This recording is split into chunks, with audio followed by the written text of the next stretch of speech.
do it.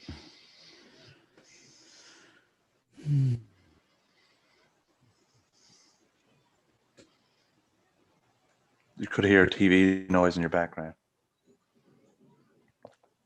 Okay. Let me see if I can go fix that.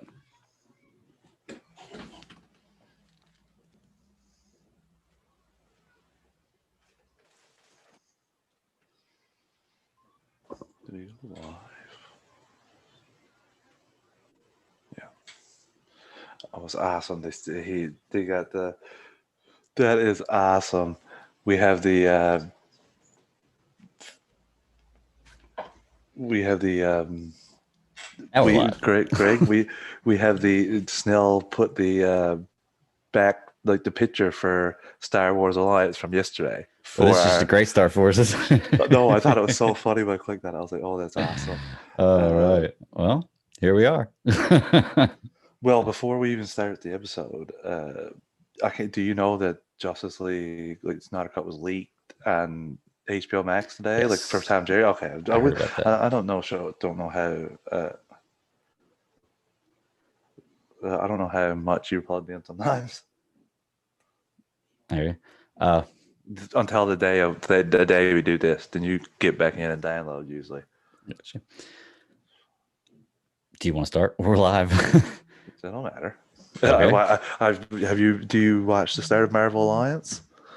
They sometimes they take 5 minutes before they I hear you.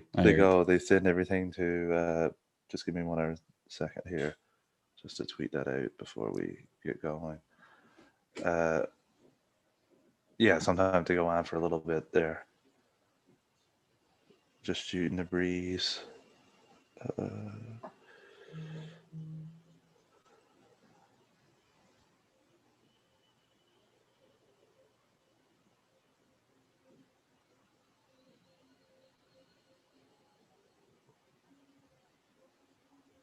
Hear your program a little bit. Oh, okay. Let me go check the other room, see if I can.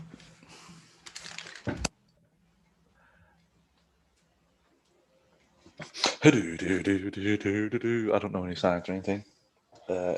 Just shooting the breeze. This is called Travis Talk. What really grinds my gears? Jeremy Conrad. Because even though I blocked you like I want to say a year ago or more, whenever that Sony Marvel thing was, and now you're tweeting out spoilers and stuff. You're such a dick. All right. Got it. Let's go. Well, here we are. Finally. This is chapter 41 of the DC Alliance podcast. And my name is Greg, the Bat Daddy 52. And with me, as always, my co-host, Travis _156. How you doing, buddy? Pretty good, Greg. My week off of school was over. It wasn't really a week off. I had to be doing a lot, thrown back in. Luckily, that accounting test that I was worried about is going to be 2 days before Zack Snyders Justice League. So my brain will be destroyed for Tuesday, Wednesday. So I'll be back and good, ready to go for Thursday. So that's fun news. And we've been getting a ton of stuff for Zack Snyders Justice League. This just takes me back to 2016 when that was the thing that was driving the DC train, and I was hyped as hell. And yeah, just like that again. Oh yeah, man. It's been a crazy week. A lot of stuff coming. Snyder Cut's getting closer and closer, and every day I wake up and think about that, and it's gonna be so great. My boss asked me today because I have like the way my job works. Like I have different days off every week, and this weekend happens to be my long weekend. So I took next Thursday off, and he asked me if I made a mistake, if I wanted to was trying to extend my long weekend. I was like, no, I just need next Thursday off for a reason other than. So yeah, I as much as I love the movie and I'm excited for it, I couldn't tell my teacher that you can't have on this date because I want to watch a movie. So I just said appointment, and it helps sometimes to just say dentist appointment when you've had some facial injuries playing hockey. People don't usually question that very much. I found since that the one golden nugget from a terrible experience like that. But we got so much stuff, Greg, and we got to get into it. I want to get through the news before we get into all this Zack Snyder Justice League goodness. Let's do it. And we may even have somebody joining us after we get through this news. So I guess I'll do the quick network plug. Get it. We are a part of the Geek Ultimate Alliance Network with podcasts 7 days a week, 9 podcasts in total. And Mondays is World Finest True Believers with Chris Belga. And Tuesdays is DC Alliance with myself and Greg. And Wednesdays is Marvel Alliance with still right now Travis Snell and Chris Belga, but Snell's leaving. And tune in to see who's going to be taking his place. I told him today actually that I'm in the denial phase of him leaving in the 5 stages of grief. I'm in denial right now. So yeah, it's going to be. I don't think I'm going to get out of denial until he's actually gone from the show for a little bit. But because it is my favorite Marvel show. Sorry, Brenton Brock, you're number 2. But still, all good Marvel content. So yeah, he'll be missed. But keep tuning in to get him before he's gone. That's what I'll say. On Thursdays is. I used to be called Katie's Day, but it's not quite that anymore. She shares it with Rangers Alliance, Slice of Film and Rangers Alliance alternate on that day. And Fridays is superhero discussions with myself and Greg. Saturdays and Sundays is Weird Science Comics, DC and Marvel Roundup. And Sundays is Star Wars Alliance. I don't know if that's the 100% full-time time slot for that show now. Sometimes it switches to Thursdays, but been Sundays for the last few weeks. Yeah. It's a fun time too. I've been able to join them. It's really, really fun. Have a great time talking Star Wars. Yeah, the worst thing is I deliver on Saturdays and Sundays, and it sucks. I was out the whole time while they were doing it, but I did watch it after on the Geekverse channel. Also, thank you for reminding me, Greg. On Monday nights, this show goes live on the Geekverse YouTube channel, and on Tuesday nights, Marvel Alliance goes live on the Geekverse YouTube channel. So check those out. We also have a Patreon, $1 tier and a $5 tier. $1 tier is basically a donation tip jar. You like what we're doing and you just want to help us out. And $5 tiers where you get your goodies, you get your ad-free episodes, you get your early access episodes, and you get your Patreon exclusive episodes. So we want to thank everyone. Good stuff. Yep. We want to thank everyone for being patrons, and want to thank everyone that just listens, and helps the network. Even if you're in the chat while we're live, that's all appreciated. And we've been having a fun time, and seems like we're soon at the culmination of quite the build-up for you and I, anyway, Greg. Oh yeah, it's going to be crazy, man. Like I've got crazy plans. Like I said, I'm got the day off, so I'm planning on lining it up so I can watch Man of Steel, BVS, and Justice League all just in one shot. Well, you're gonna have to go. Or go dark. What are you doing? How did you plan? Are you gonna go from like Wednesday into Thursday, or are you gonna go like wake up Thursday, start? No, I'm gonna go Wednesday into Thursday. Pull it on. Okay. Yeah. I was curious. I think I'm gonna wake up if it's the 4:30 a.m. that is going to be dropping here where I'm to. I think I'm going to go to bed at like 9 and wake up. I'm gonna sleep on the couch or something and just try to get some sleep. I think if I start like 8-ish, I should be good where I have enough time to watch everything and have a little bit of break here and there, eat all this. So, and then watch the glory that is going to be. Well, I don't want to speak what I think is going to be a great movie. Well, you never know. Like if I were you, I'd be just putting on random movies on HBO Max, just hoping for the best right now. To see it. We'll talk about that in a little bit. That's a little teaser for some of the news we have. But I guess we'll jump into the first bit of news, which is Superman and Lois drew 3.25 million viewers for its pilot episode when you factor in everything. This was pretty cool. I think it might be the 4th highest rated and the 3rd highest rated on the CW. For the DC CW shows, I'm pretty sure Flash was number 1. Now Supergirl is number 1, but it was on CBS, or ABC, one of the two, which is a powerhouse. It's not even anywhere near fair to compare it to CW. Right. But I'm pretty sure in CW world, Flash was number 1, Arrow's number 2, and now Superman Lois is number 3. It's like it factors in the CW app as well. So pretty interesting to me. I have not watched the 2nd episode yet, Greg.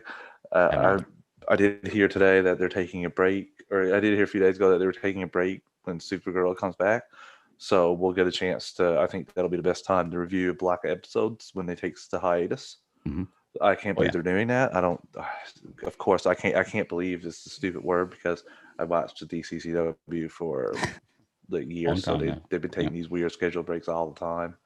And like episode 13, you won't see them for 4 weeks for some random reason, but I still think this is a good number that drew, and we also heard that it was renewed for a second season. So, Hmm. what do you think about those two things happening for Superman and Lois? I gotta say, that's pretty interesting for me. Yeah, I mean the numbers are great. You said it's third all time in CW shows. I guess for premieres, it's first actually this season. So it's the number one premiere this season for any CW show, which is pretty cool. Oh yeah.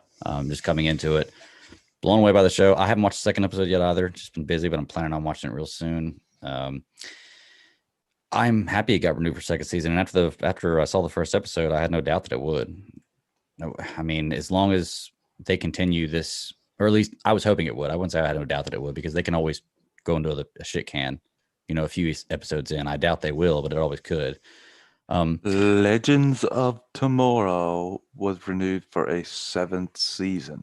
There was no No way it's not. And Yeah. The Rock means no way. Yeah, especially I guess with this opening, there's no way. You're right. Yeah, the money that they sunk into the pilot, Greg, and the way they touted like the new innovative. They had a little featurette where they touted the innovative like special effects that's going to be able to like keep up with the weekly show demand, but still give a lot of higher quality, which is something I'm really excited about, and was paid off in the pilot. Anyway, I'm excited to look at the rest of the next couple episodes. Like there'll be a new one tomorrow, so I'll be able to get two in a rewatch. I'm not going to watch them on the CTV app because it was the most torture I ever had watching like 30 commercials in an hour. The only reason I would say would be a decent reason to watch it on the CW app or the CW TV app. No, is CT. CT. I don't get CW. CTV. It had I'm all right with 10 or 15, but it was 30-second ads. Oh, really? And you couldn't skip them, so it was torture. Yeah. Torture. Well, I was just looking at this, though. The most interesting thing I think about that deadline article you sent with the numbers is the additional news about it's saying after episode 2, each episode of Superman and Lois will feature additional footage on the CW or CW TV app when it's broadcast to the network. So you're going to get to see additional footage for each episode, I guess exclusively on the app. Yeah. Which is pretty cool. Well, they did the same thing with Stargirl. You had some more of the episode on the DC universe. I think they switched that after a few episodes that it was tailored to. There was no extra. Okay. But for the first few episodes where it was a DC universe show, they got more than the CW or the CW app got out of it. They got a 50-minute version, whereas CW app got 42. Oh, okay. So it wasn't like extra stuff filmed for it or extra footage. It was just the full cut. It wasn't what they cut out for commercials and everything. Well, there's only 42-minute time slot for an hour. Yeah. With commercials, so they had to cut out some things. Like they probably trimmed down some scenes, like trim 30 seconds off a scene or 20 seconds. You know what I mean? Or cut some scenes out. But it was the reverse of this, which is really funny. Yeah. Good way to get people to go to your app too. That's been very, very smart in my opinion. Mm-hmm. Oh yeah, because I'd like to see them. Do you use the CW app, Greg? Because I can't use it, so I've never even seen what it looks like. Have you ever used it? Yeah, I use it to watch once. If I miss the episode when it comes out that night, because I guess the only way I could really watch it then would be Hulu. Then, which I never do get to watch it live. I just check out the CW app the next day. That's pretty works cool. for me, and it's free, right? It is free. I think it's free if you have a cable subscription, which I still have, even though I don't have a box hooked up and I've cut all my cable. But I found out it only saves me. I imagine it would be too expensive. I can't imagine it would be too expensive. Well, there is something here I was looking at, and it was talking about after the finale, the entire first season of Superman and Lois the extended cut episodes will be available to binge on CW app and TV for free with no subscription or login required. So yeah, I guess it is free. Okay. Oh, that's awesome. That's yet another perk of being in the States. Yeah. Next for news, we have Black Adam has a production update.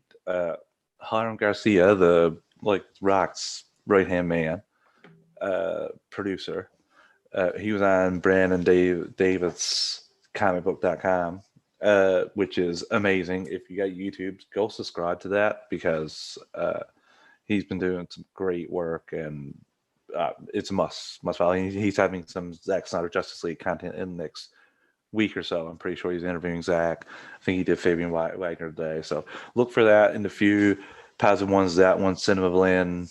There's another one, Jake Hamilton. So look for those. They're going to be great interviews. There's those guys. Kevin McCarthy is another one. He's like one of the nicest people. He got Ben Affleck. He's partly responsible for Ben Affleck being in Jane and Silent Bob reboot. So yeah, he was talking to Harlem Garcia, and Harlem Garcia said that we're getting started soon. Actually, we begin filming in April. We'll be in Georgia, home away from home. We're really excited for this. And he also gushed. I watched this interview actually, Greg, and he gushed about seeing Dwayne Johnson, The Rock, in the actual Black Adam suit. He said, it was like costume tests. He said it was costume tests, but still, it was like, he's like, that guy like actually looks like a superhero. Then to see him in costume, you're like, oh my god. Yeah. So, no padding needed for the suit or anything. So, okay, so I agree. I get this from Chris Balgo talking about, I'll believe it when I see it. Like I get these talks are coming on and I see it, but just I've heard so much about Black Adam. I'm not getting excited about it until I see something about it. I've been teased about it for so long. I get that they're doing the costume testing and that's great, and they're talking about the filming in April. But that was ages ago, the costume testing. Oh, okay. Well, yeah. So that's even more. No, that's because it would have to be a bit farther down the line for them to make the costume. So it does seem like everything is all geared. That is more of a positive for us getting it now. I think that they wouldn't say it was March, so they're saying next month. They're not saying that with the Rock schedule, unless this is concrete. That is a good point. Yeah. He's in the gym putting up IG videos all the time, saying now the last month, saying he's training for Black Adam, trying to get bigger, which I don't know. I don't know how that's humanly possible. Yeah, me and my friend were just talking about how many calories he has to eat to just to maintain his body weight, size. Not even to get bigger, just to maintain it. Well, he literally is a giant. He's like a giant in what he consumes and how big he is. It's amazing. His passion for this project. I'm very interested to see how it goes. I hope he interacts with Shazam down the line as well. So there's a ton there.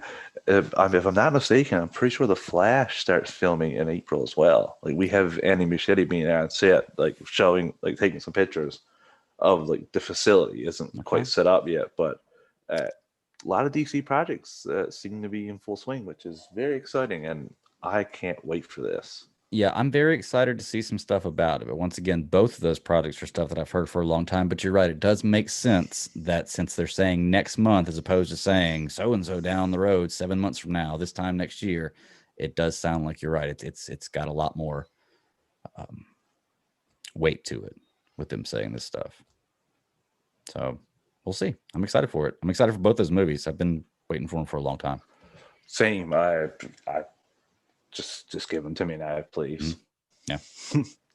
So we also got a little bit of a trailer dropping for Batman v Superman, the enhanced edition that Zach fixed, available on 4K, March 23rd. So 5 days after the Snyder Cut. So that's very interesting. It is interesting. Are you getting this, Greg, when it available on 4K Ultra HD Blu-ray? Are you going to get that whenever you find it?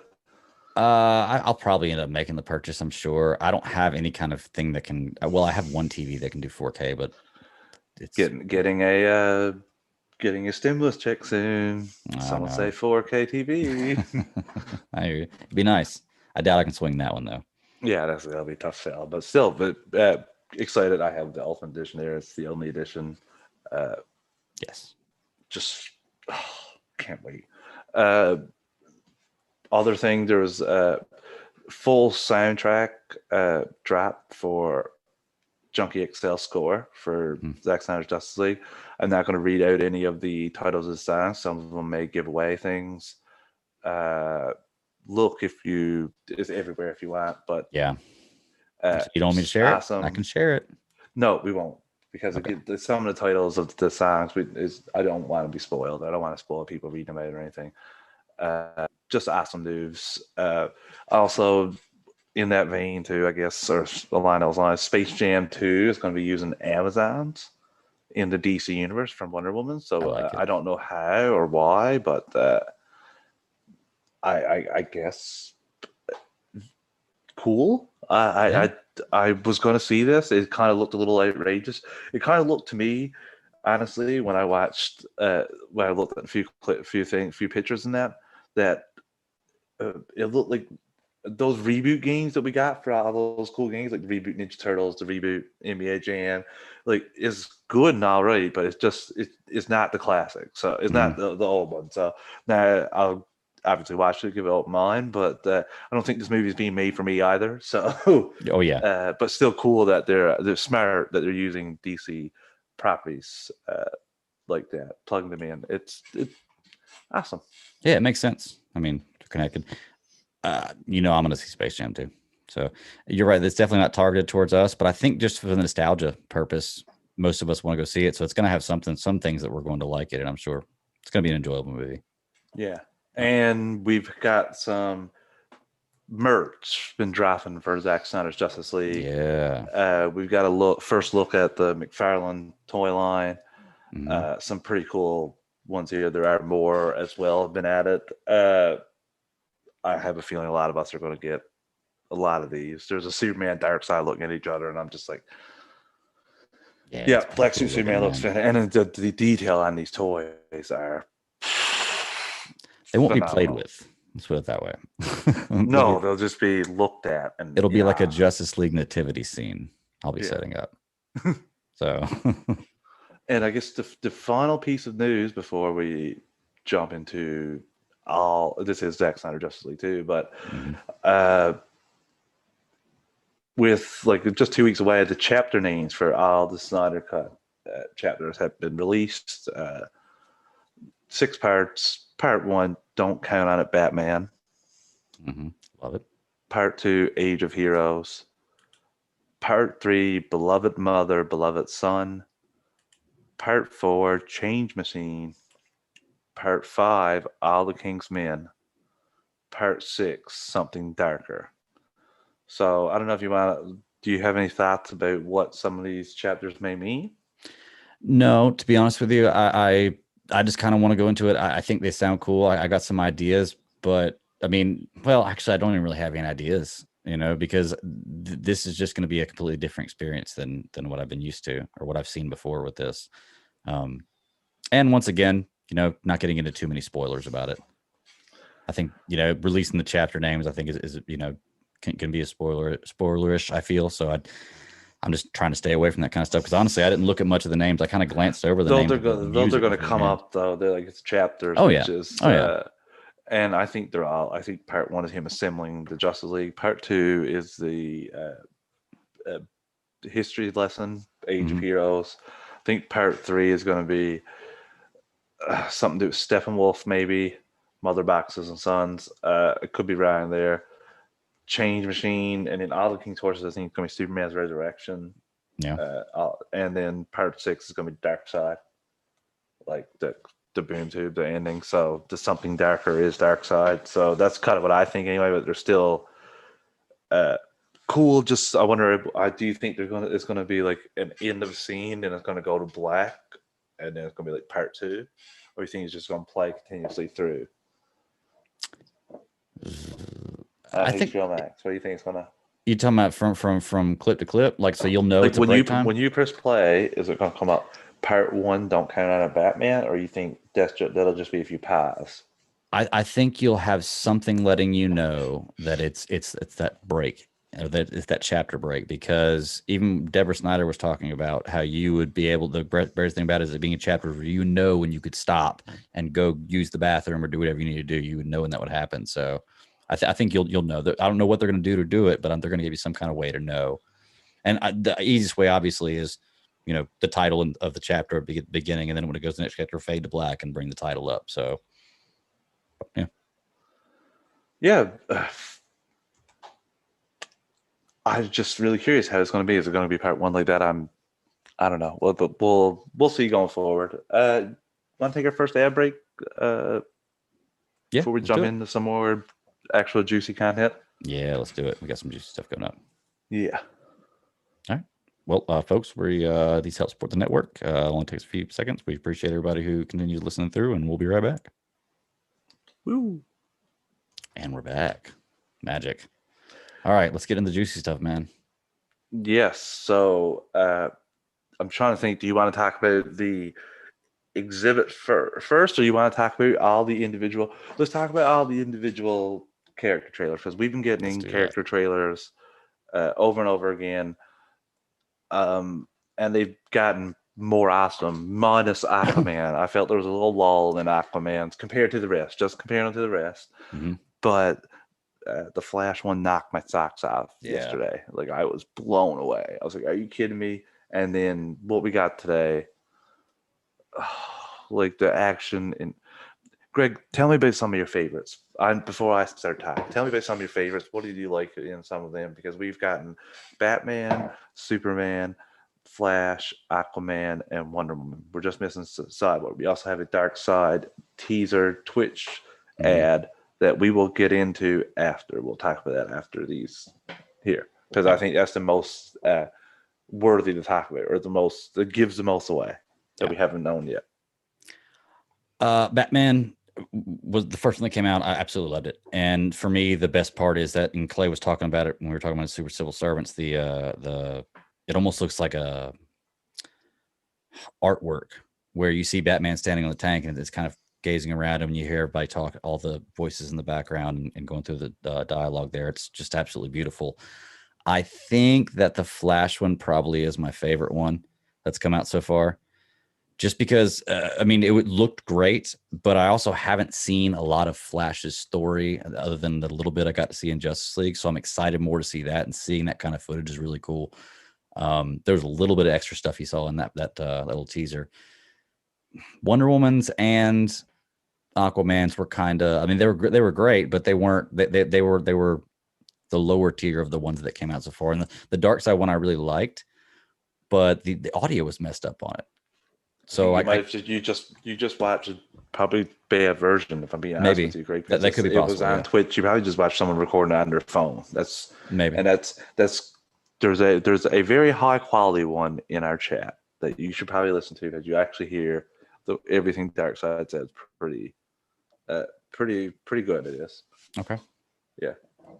But yeah, the Aquaman one, like you said, it was cool, but I don't know why. I'm just not. I guess because Aquaman's got his own story coming up, I'm just not as excited to see the Aquaman, as excited for the Aquaman stuff as I am anything else. And I don't know why. I mean, I'm excited to see it, I'm but I'm not like that at all because of how much he pushed for the Snyder Cut. I think that there's going to be some big things from Aquaman in oh, this. I think there's going to be big things from everybody in this. Yeah, To be honest with you, but and I'm pumped.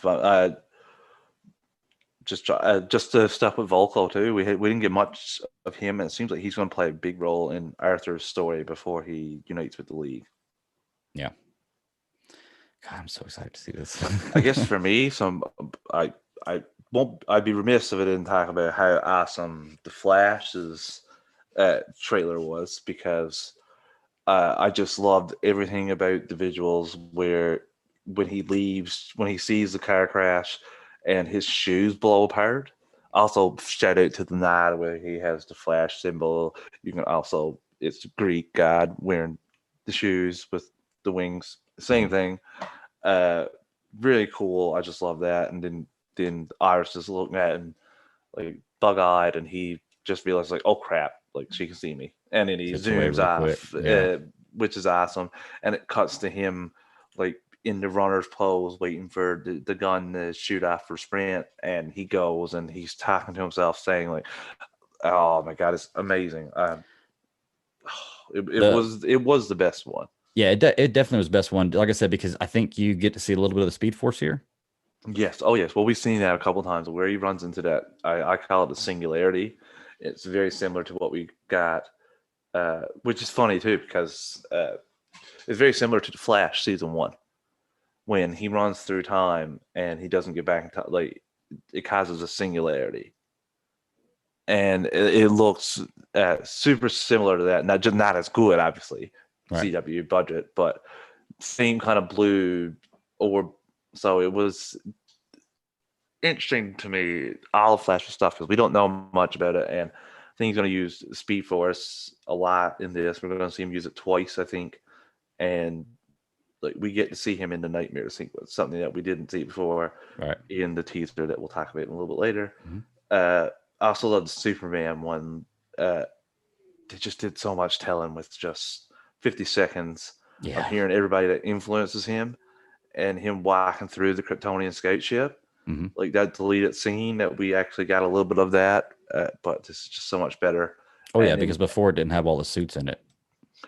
it closes, it like goes to black, and then it opens up, like the scout ship opens up, and he walks out. Very similar, a lot of Man of Steel, Hmm. and it's just, I can't wait, Greg. I if I was gonna pick a favorite of the heroes, it had to be the Flash.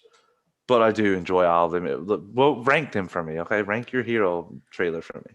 Okay. The ones that have come out so far: Flash, Batman, Superman, Aquaman, Wonder Woman. And the only reason I say Wonder Woman last is because I've only seen it once. So maybe I need to see it a few more times. All the rest I haven't seen it a few times. But yeah, so far everything that's come out, that's probably my ranking. What about you? Mine would go Flash 1, Wonder Woman 2, Superman 3, Batman 4, Aquaman 5. Wow. I thought Okay. Wonder Woman was fantastic. Like I Well, let's talk about it. I'm gonna put it on right now. Actually, while I'm okay. watching. I'm not gonna put it on here. Yeah. I'm watching, but I thought it was wicked. Like we got more action in that. There was another 15-second, 10-second thing they shared, Zack Snyders Justice League on Twitter, that was showing her doing some more action and like blocking paradigm shots with her shield, slicing them with her sword, throwing out the bomb. Everything is just night and day what I saw in Wonder Woman 84. Like I thought that was the worst thing about Wonder Woman 84 was the action sequences. I thought they were I wouldn't say lazily, but they didn't use a top tier stunt team. It seemed like to me, like not as much as you could have, and it seemed like a downgrade from Wonder Woman, the first film. So, but this seems like the way I would expect Wonder Woman to move. So I don't know. I hope Patty Jenkins takes notice of the action that Wonder Woman, like just how fierce she is and how badass she is. I hope she take note just for when she's doing the the action, just for who she's hiring for stunt. Because she's really great with the character development. I just think that she needs a better stunt person for sure. yeah, I agree. So I just rewatched the Wonder Woman one as you were talking, and I think the reason why I didn't like it as much is because it's basically just two scenes. It's a scene kind of panning around just Wonder Woman standing there, which I guess is similar to the way the Batman was, but I don't know. The Batman one just looks cooler. And then the one scene of her, she lands and she flips over Steppenwolf, and I was like, okay. I'm wondering though, watching it again, I'm looking at her at the very first scene where she has the arrow and she's standing on the ruins or the wherever the arrow was shot to warn her. She's wearing all black. Yeah. So I'm wondering, is this shortly after a funeral? Do we ever see Wonder Woman in all black other than? I think maybe it could be because of the events that happened to the Amazons, like Steppenwolf running wreck heist through them. I could be wrong there. That just could be just changing up her attire. But you're right. We did see her with this arrow and wearing a white jacket before. So interesting. Nice little catch there, Greg. Yeah, I just don't ever remember seeing her in all black, and all black stands out. If you're wearing a little bit of black or something black, but all black stands out. So, what up, Wyatt, in the chat? I don't know if you're as excited as we are for this movie, but if you're HBO Max subscriber, let's talk about that, then, Greg.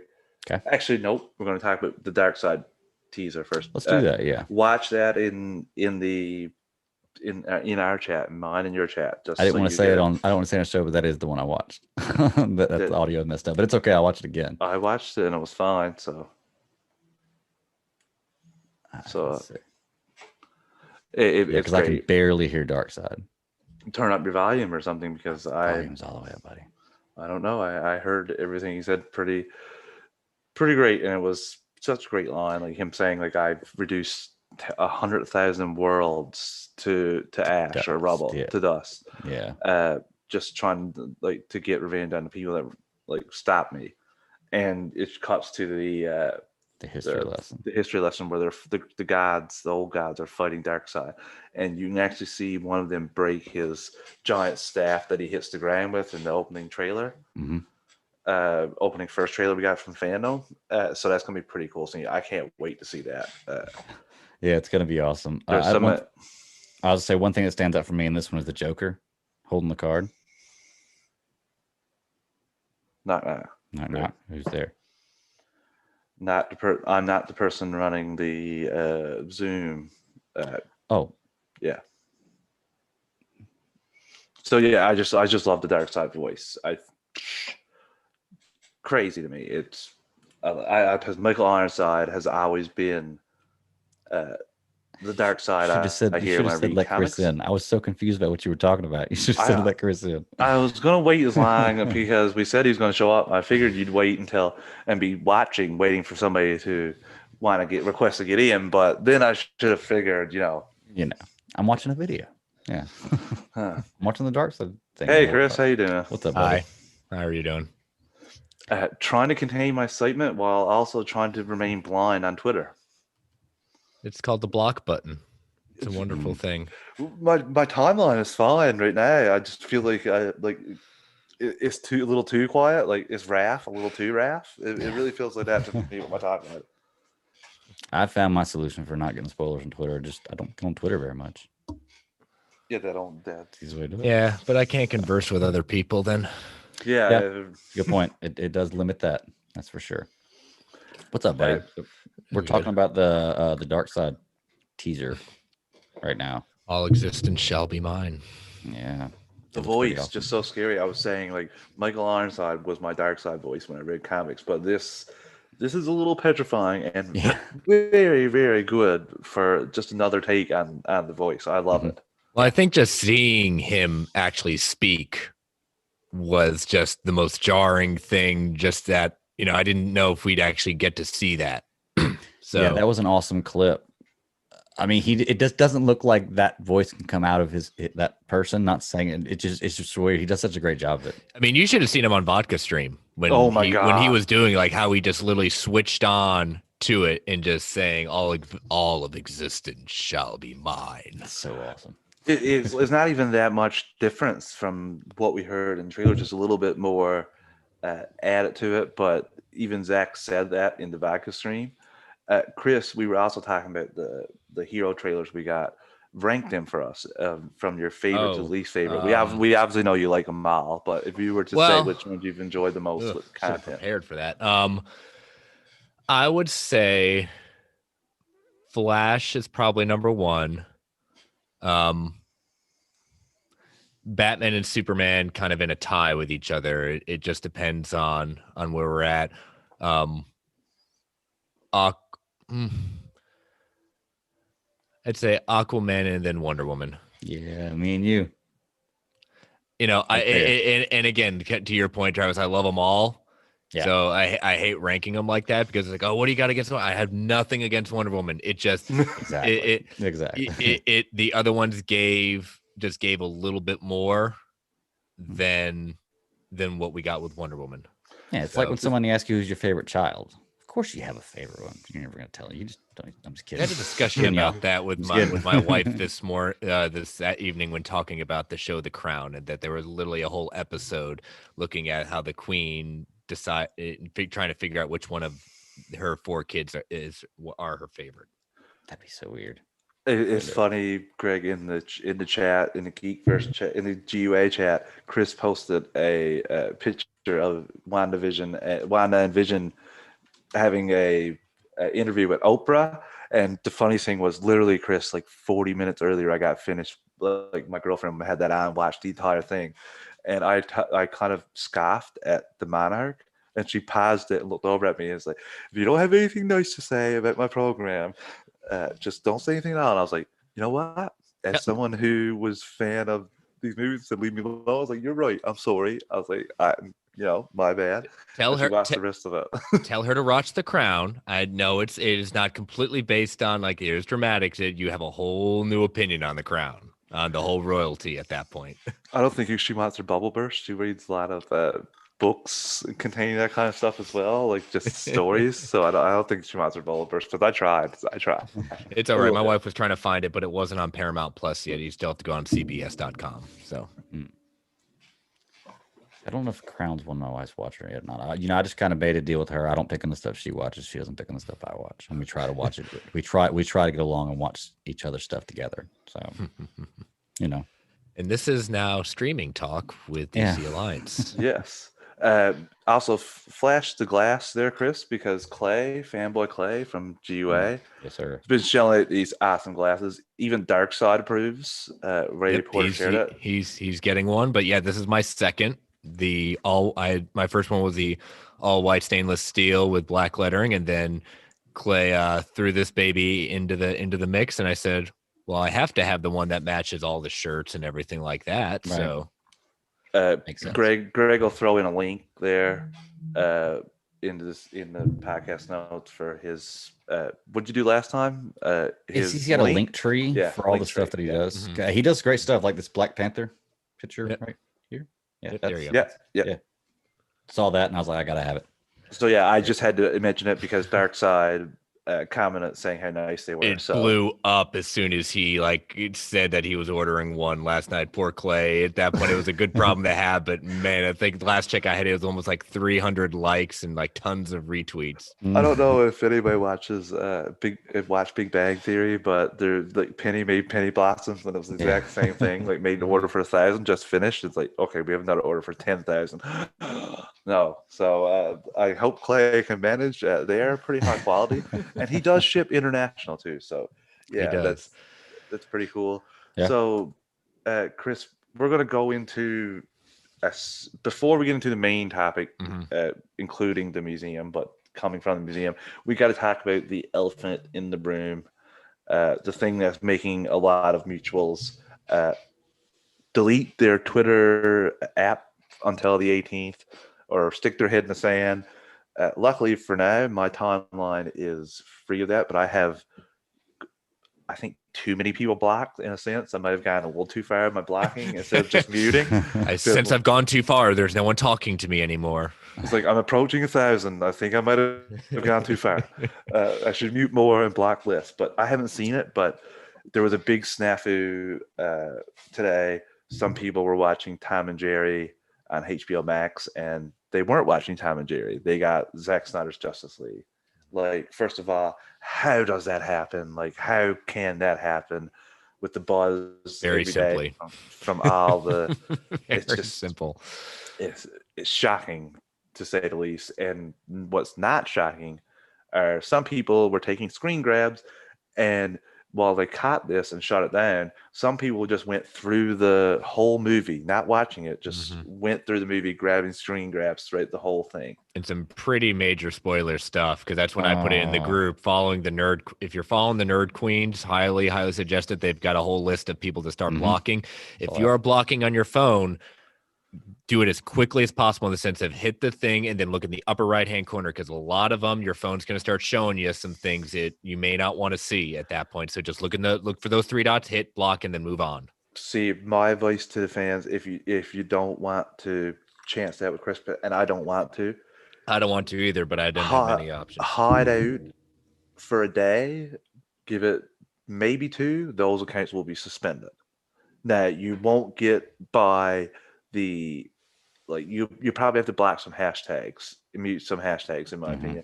Probably contact Brent from Fans Without Borders. He's the master of making sure things. And even then, Brent is foolproof for me.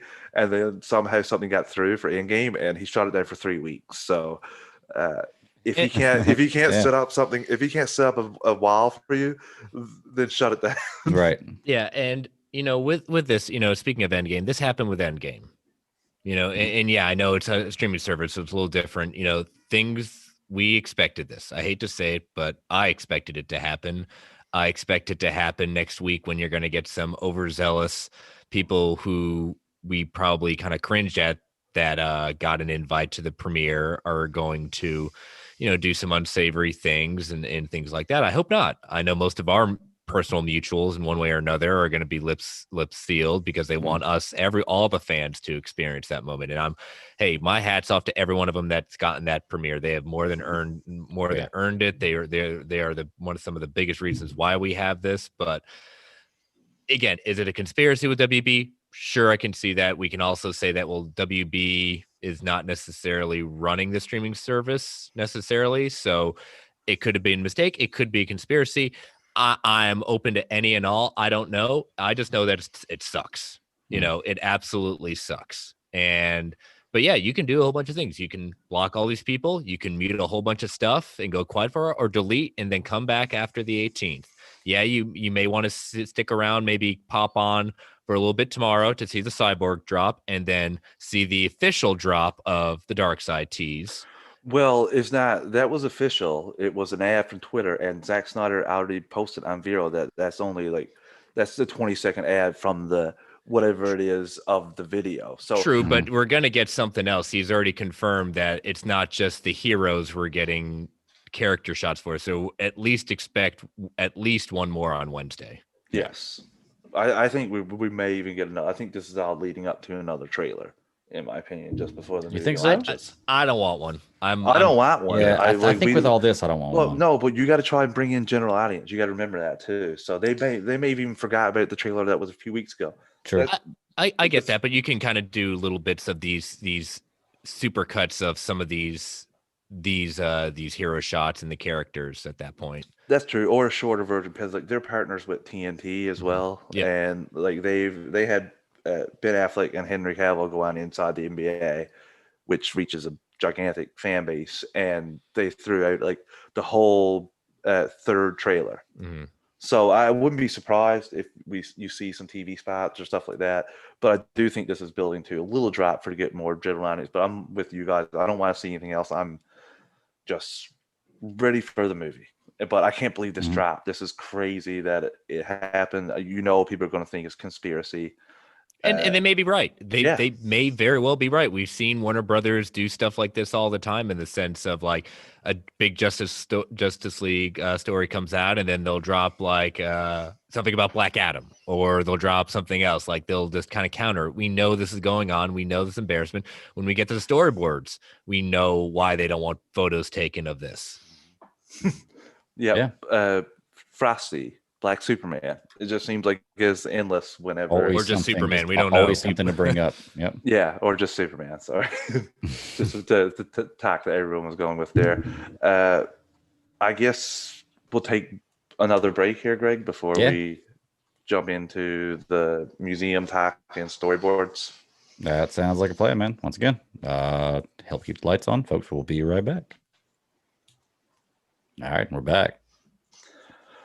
Okay, let's talk about some storyboards, man. The main reason I wanted Chris on, and I think Chris wanted to talk, was we got some pretty cool things. And if you've been paying attention to this movement from the start, Kevin Smith, I want to say at least 2 years ago, basically gave you a Cliff Notes version of what we got. But before we get into the storyboards that came, there was a museum display in Dallas of Zack Snyder's Justice League. So many cool shots there. Superman, Flash. We got a shot of Nightmare, Deathstroke. We got Joker's thing with Nightmare Joker with two holsters in his back, including a gun that Harley Quinn owned, kind of basically confirming to us that she's probably dead in the Nightmare timeline. I couldn't believe all the awesomeness in the pictures. Actually, I could because of Zach. The suits, everything was off the wall. But the thing that basically drove everyone nuts was we got 12 storyboards of everything. Zack Snyder went with Jim Lee and Jeff Johns and planned out the entire art for these. Jim Lee drew the pictures and Jeff Johns wrote it, and they planned out individual movies for the Flash, Cyborg, and it's crazy. It caused the everything to be shut down for a day. People who tweeted the pictures was shut down, so it caused quite a stir. Then they opened it back up and said you could take pictures of everything but the storyboards, which is very funny to me because they're on the internet now. I can't believe that you're like, no, like you're not going to scrub it from the internet. It's there. So Zach wanted these out there. That's why they were part of the museum. Right. Yes. And Zach said these things, didn't he, Chris, in like those director those 3 movie directors things and the chats after the fans. He said a lot of these things that we've gotten.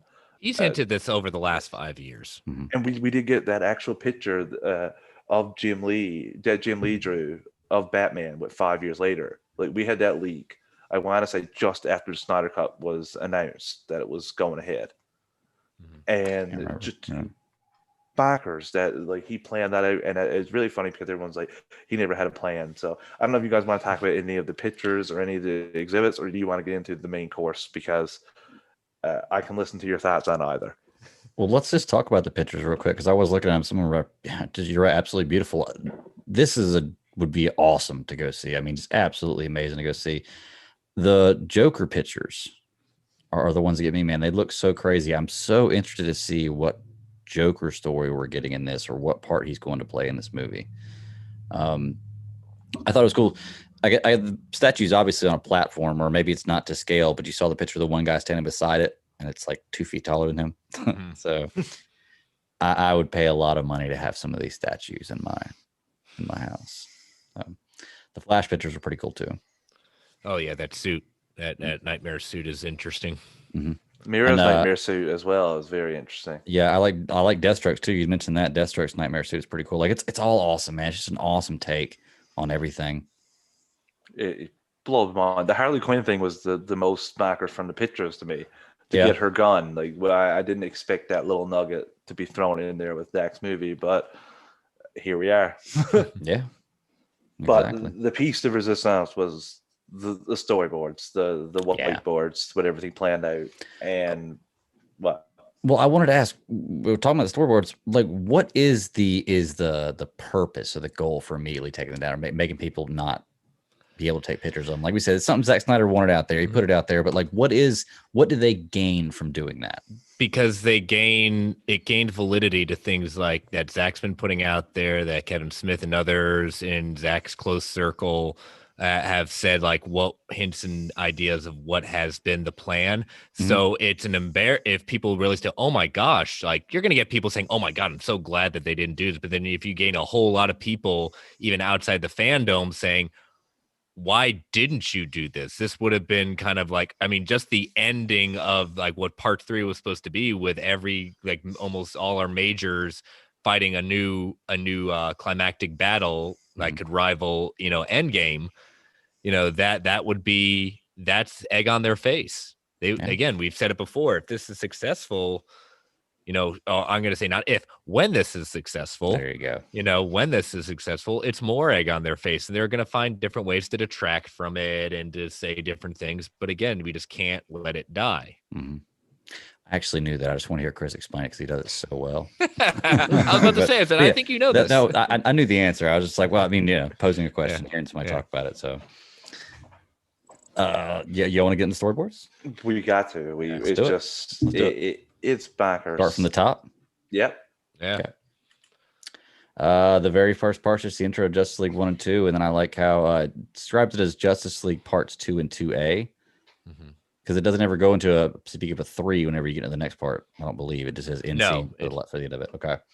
And it gives a description of every character and their arcs throughout. Well, that thing about 2 and 2A too, and they said they originally pitched it as one movie. The one thing that I do enjoy is that they don't want to put out a popcorn film. Like, they don't want to put out just, here's an hour and a half of action. Like, his problem is, I want to tell more about the character. I want to develop the characters more than the time that you usually give me. And his compromise usually is, let's break it up into a couple different movies, because I don't think he ever expects to get like a 4-hour movie very often. No. Before, probably, like, if you don't want to hear this stuff, a couple of things, like, some of this stuff cannot happen the way that if we're looking at the solo films, but if this can continue past if Zack's in his own Elseworld at that point. So if you don't want to know any of this, and just want to wait until after Justice League, or just not know of anything, well, this is it. This is all we're talking about the rest of the time. So walk away now. Walk away now, because we're going to talk all about it. You warned him. You warned him. Okay, so y'all want to get into some of these descriptions of the story arcs, the hero arcs? Yes. I mean, just even seeing like some of the villains that are in this, like Leonard Snart, Captain Cold was going to be in this because it was supposed to be part of the Flash movie. And they all had their own like movies and role. Like Dr. Moreau was come from Wonder Woman, Leonard Snider was going to come from the Flash, Orm and Black Manta. So we were going to get 2 from Aquaman. And the funny thing was, like looking back on Aquaman, I take those 2 in a heartbeat. Like they were done so well. And the Riddler in Ben Affleck's Batman movie. So like we would, there's always been a big complaint with Zack is that he didn't plan this out from the casual people, obviously. That he didn't plan this out. He didn't know. Clearly, it looks like he had quite the plan there before everything went off the rails. And it just bums me out sometimes to see this, but it also excites me because, like, if he had this kind of plan, then this movie is definitely going to be exactly what I want it to be. Yeah. Okay. Let's see. I'm reading some of the descriptions. Superman's hero arc. I love reading the descriptions. With Lois helped back from the dead, Superman will learn to become Clark Kent again, feeling more human than ever with Lois and starting a family. So that's the arc throughout the whole 2 stories. And if you read the description of these 2 stories, I was reading it and I was like, okay, I don't understand how they're doing that till I get to the end. And I'm like, okay, yeah, I get that. I get that whole arc now. It makes sense. So Wonder Woman will reconnect with the Amazons and her mother, eventually becoming queen and rejoining the isolationist warriors with the outside world. I thought that how she gets back to Themyscira was so darn cool. Yeah, we'll talk about it. Creative. Yeah, it was nice. Aquaman, with the help of Mera, will you bring the 7 kingdoms together, becoming the one true king and building a new alliance between the oceans and the surface? Didn't we see that, guys? A little bit. Yeah, but maybe not. Not maybe. We see all the kingdoms, but that's the thing. Some of the kingdoms may not be totally on board yet. Yeah. Cyborg will evolve both into modern day god of the digital age and into a human once again. Cool. Batman will ultimately sacrifice his life for these unlikely friends and the woman he loves, leaving behind a legacy that will never truly die. You also forgot the Flash too. Will free himself from the past, releasing his father from prison with Cyborg's help and learning how to master his time traveling abilities. Literally becoming able to be in 2 places at once. Chris, you've read more of the Flash than me. Wasn't that like a big deal when he was able to finally master that ability? Yeah, again, we're still very young Barry at this point, just understanding his power set at that point. I mean, when we get into the idea of, Wally West was more of my Flash than Barry, just because I'm a crisis and onward at that point. So Wally's always been my Flash, but and Wally's been the faster, but I like how, they're kind of melding a little bit in this idea of his abilities. Yeah. All said. That's the end of that. That's there. So now it goes into the description of Justice League. Any points? But we can't. But going back to Flash, we can't forget that he's the reason why we discovered the epic story of the Flash on 2 Earths. He's the one that melded, crossing Earths at that point. So. And even just see what more they were going to do with the Flash in the extra, like in the other movies. I really have a feeling that we're going to get to see a hell of a lot of Flash that we did not see in that theatrical garbage. Yeah, I 100% agree, man. All right, which one to talk about next with it? The Justice League 2 2019. That's up next, isn't it? Yep, that's the next one. No, go for it. Well, I was just going to start reading the top of it. The Justice League United opens with Justice League and acting during a natural disaster. So they're already working together and they're working as an efficient team. This is weeks after Justice League 1. They act together, they save lives, but they're refugees. So political tension is high and the world is on edge. Interesting start. So they're not friendly with the government, I'm assuming. Because I guess they're refugees, is what it's saying. It's very interesting too, because they go on to say in the aftermath, the Justice League regroup at the only headquarters they know, the Batcave. Flash is enthusiastic while Superman remains a bit distant, at least with Batman, and Aquaman is facing a continued skepticism of the surface world and his involvement in it by the people of Atlantis. Wonder Woman relates to Arthur. Her people abandoned this world long ago. It is clear that the League is united. The world is not. The League goes back to their individual lives to mend no old wounds, except for Batman, who's dealing with fresh ones, left alone in the cave. Mm-hmm. Yeah, I mean it's an interesting team. Like they say they're united, but I still think it's one of those things that they're still getting to know each other. I mean, like you said, this is only a few weeks after Justice League, so to think that, oh yeah, we fought this thing, we're all chummy with each other. I buy more of the thing like we're united behind a goal, not necessarily united with each other. Right. Yeah, like they're brought together because to defend Earth, and also because they have powers, not because Batman and Superman like watching Sunday Night Football and they'll watch it together. Like it's not because they have common interests like that. It's more so because they have powers and they're fighting for a common goal, like Chris said.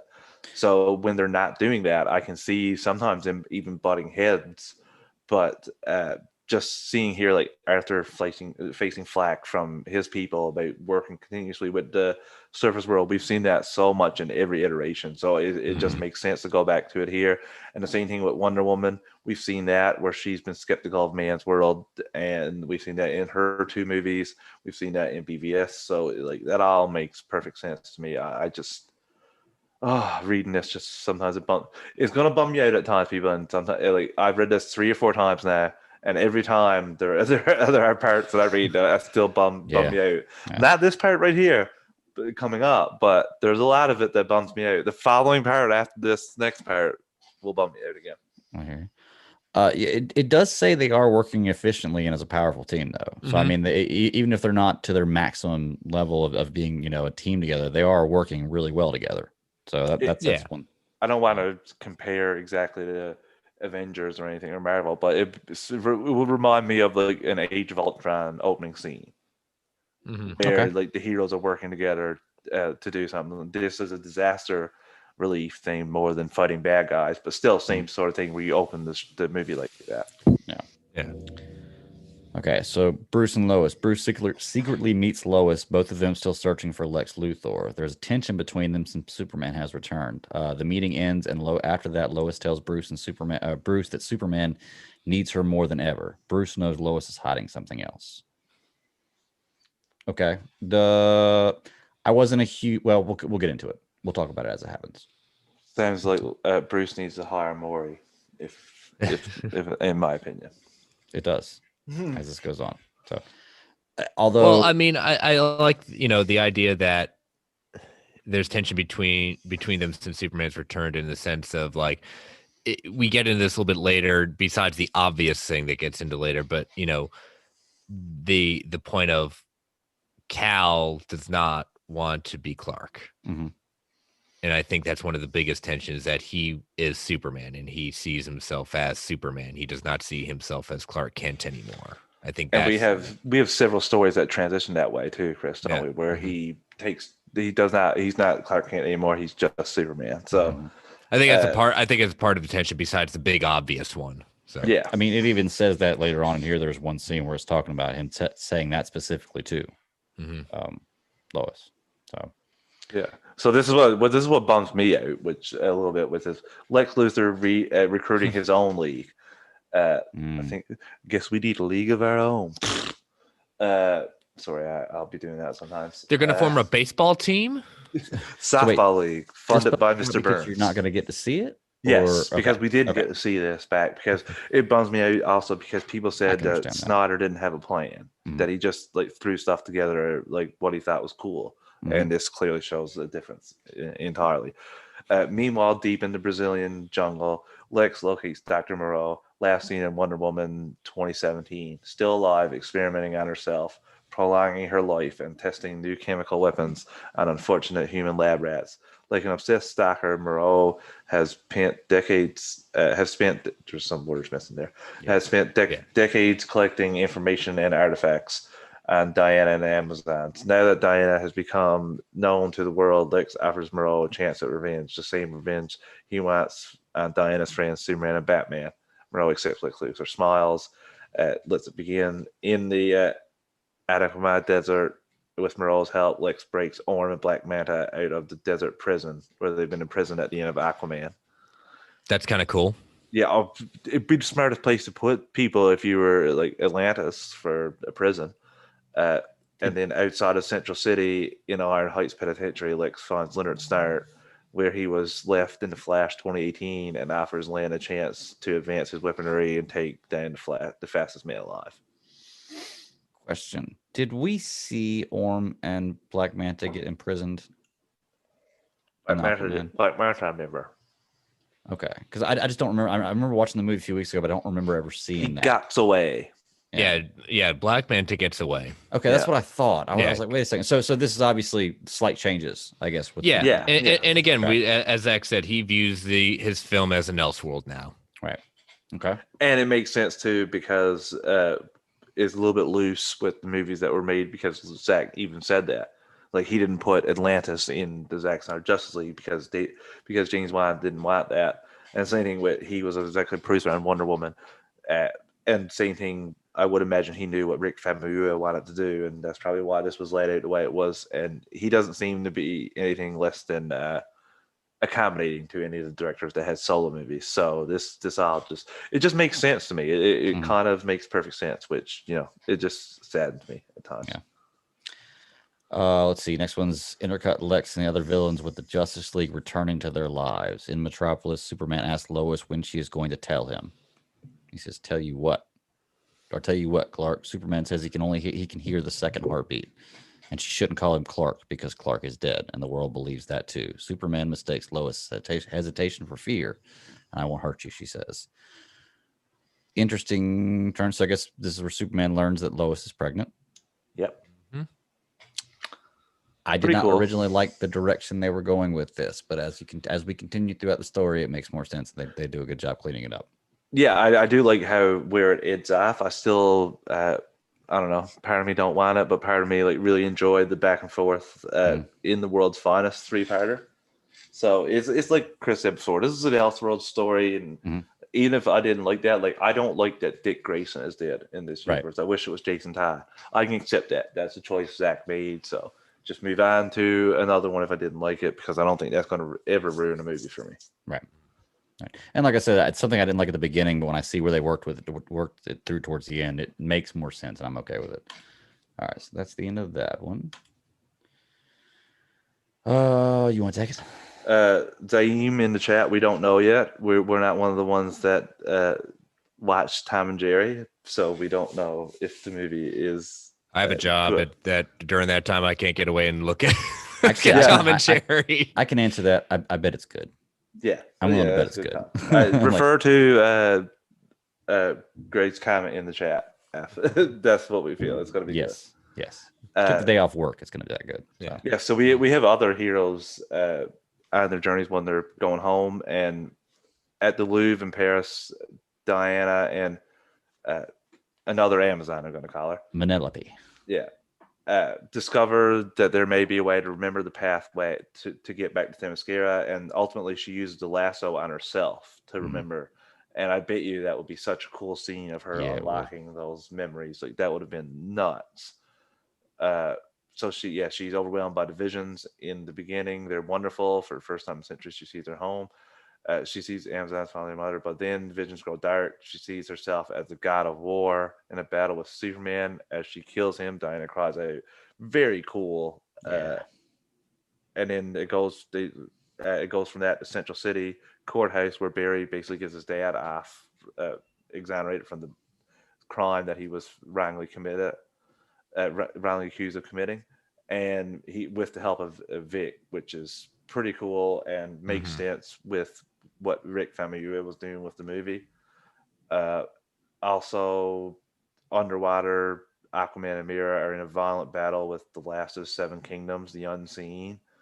It explodes around tidal pools and active lava flows. Arthur has the Seventh King on the ground, his trident at his throat. The Seventh King tells him to kill him. Arthur said he wants an alliance, but the Seventh King refuses. Arthur leaves, frustrated. The last kingdom refuses to unite. and then it goes into Batcave. Cyborg upgrades the cave, even providing a female AI voice for Alfred, who has become a father figure of sorts, which is awesome.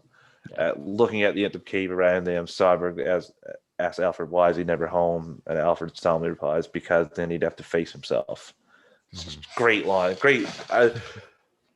Alfred's always got the best lines. Yeah, like the red cape line.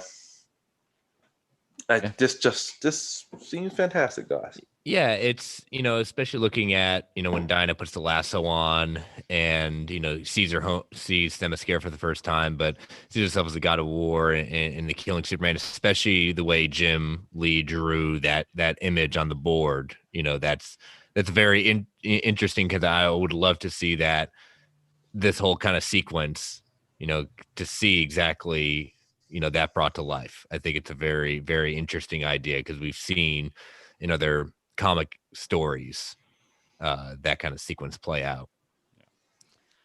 I'd be interested to see the Aquaman stuff with it, because as far as I understood it, whenever Aquaman took the trident, he became the king of all the king of all the kingdoms under the sea, and it wasn't a choice if you had to follow them or not. But it says here he's trying to a battle with the last of the Seven Kingdom, trying to get them to join the alliance. I don't know. It's just interesting to see, because I may be mistaken about that, but I thought that everybody had to follow him after he got that trident, and I wasn't sure. It's just kind of protocol. I think that's more. They more were like, "Oh my God, he grabbed the trident, but he's got to be the king." I don't think it's like a lie saying you have to follow. Like, it's not like Excalibur. Like, you pull Excalibur, you like whatever comes from that. I don't think it's the same thing with the trident. I think they just look at it like, "Oh my God, he pulled this thing that hasn't been pulled in 1,000 years. He must be the next one." It's a very Excalibur-esque story. Yeah, it's not like like someone holled it. It's not like after he holled it the trident, like he walks back to the royal palace and someone hollers at a scroll and it's like, okay, everybody got to listen to him now because he hollered and tried it. So I don't think it's like that. I mean, it kind of does without the scroll. I mean, they all unite and then he beats everybody and he defeats Orm, and then he's standing over unite. Like, he's fighting 4 other kingdoms. Like, he's like fighting other kingdoms as the movie. Then he's just that he got the trident and got control of the deep. True. From that. So that will be your Aquaman review. We didn't get a chance to do that. and it's cool seeing Cyborg and Alfred get close, especially with that, the line is like, how they first interacted in the theatrical at that point. It was kind of a cool moment at that point, but just seeing it's someone that Alfred can turn to and work with, that's not Bruce. Right. You mean a little bit more character development rather than a joke, Chris? Yeah, I'd say other words for it. You're a little more polite than I am. Yeah. This next scene is one that I love to hear about, and I don't want to. I wish I could see this so badly. Maybe one day we'll see something like it. It's about Batman and Lois going to the hunt. I see this every time I look outside, Greg.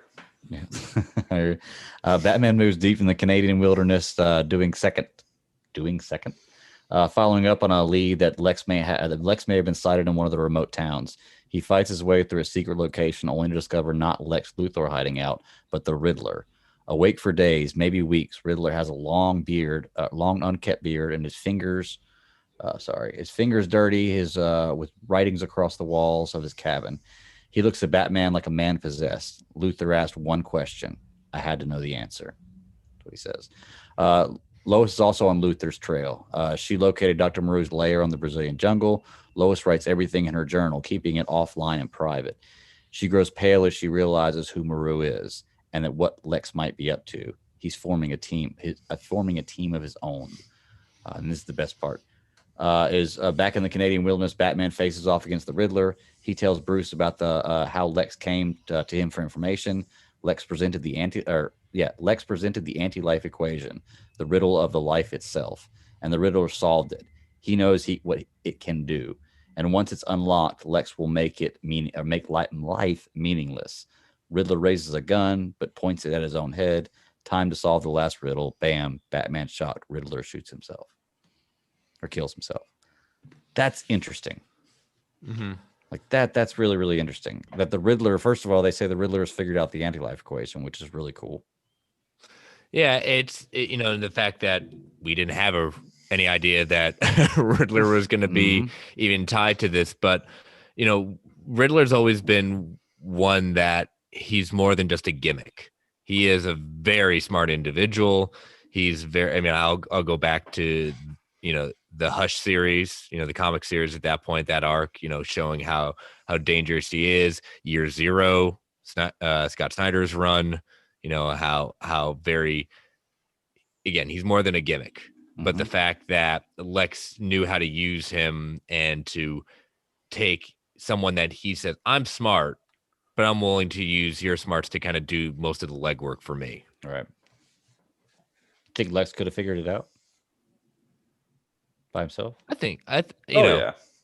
Using Lex definitely can figure it out. I think he just likes using people at that point. And then also possibly in a way limiting possible threats as well. No. All right. That's the end of that one. The next one I got already brought up, Greg, is the Justice League members unite with their families. Oh, well, hold on, Dr. Moreau. What we missed talking about Moreau in the last one. Lois discovering Moreau. Oh yeah, we didn't discuss it. Yeah, we didn't. Oh yeah, no. Well, obviously, just going back to the same as BVS. Lois doing fantastic journalism. She found out Lex Luthor's plan in BVS and feels like she's peeling back the layers here as well. And it seems like she might not get a chance to tell people this information. Right. Well, and that's kind of the point where she's found out that Lex is forming his own team, which is vital information for later because it comes into play later, which I guess Batman doesn't find out from the Riddler that he's forming his own team, which is weird. He finds out some information, just not that information. Okay. Hit him. Okay, so now the members unite with their families. Wonder Woman arrives in Themyscira, and she's not sure what they're going to think, but her mother embraces her, and they're happy that she's back. And the Queen declares there will be a celebration unlike any in Amazon history. Her daughter is home. In the oceans, Aquaman and Mera bring the final kingdom of the seven of the unseen into their alliance. I would wish they would have told us how, because the last thing we heard, Aquaman had his trident by the king's throat. So how do they break bread? It would have been really interesting to know that. In Central City, for the first time since he was a kid, there was no walls of glass between Barry and his father. Henry Allen is released from prison, exonerated. Barry is about to tell his father who he is. In Metropolis, Lois returns to Superman, tells him that she will accept Clark is gone, but she has to go, still on the trail of Lex. And in Gotham, Batman returns from the wilderness, shaken by the Riddler's proclamation. And it intercuts with Lois discovering from General Swanwick that Lex has the 3 mother boxes. Oh no, it's written there. Oh no. It reminds me, in getting a little biblical, it's almost like, what we know is coming after this. It's almost like a Last Supper.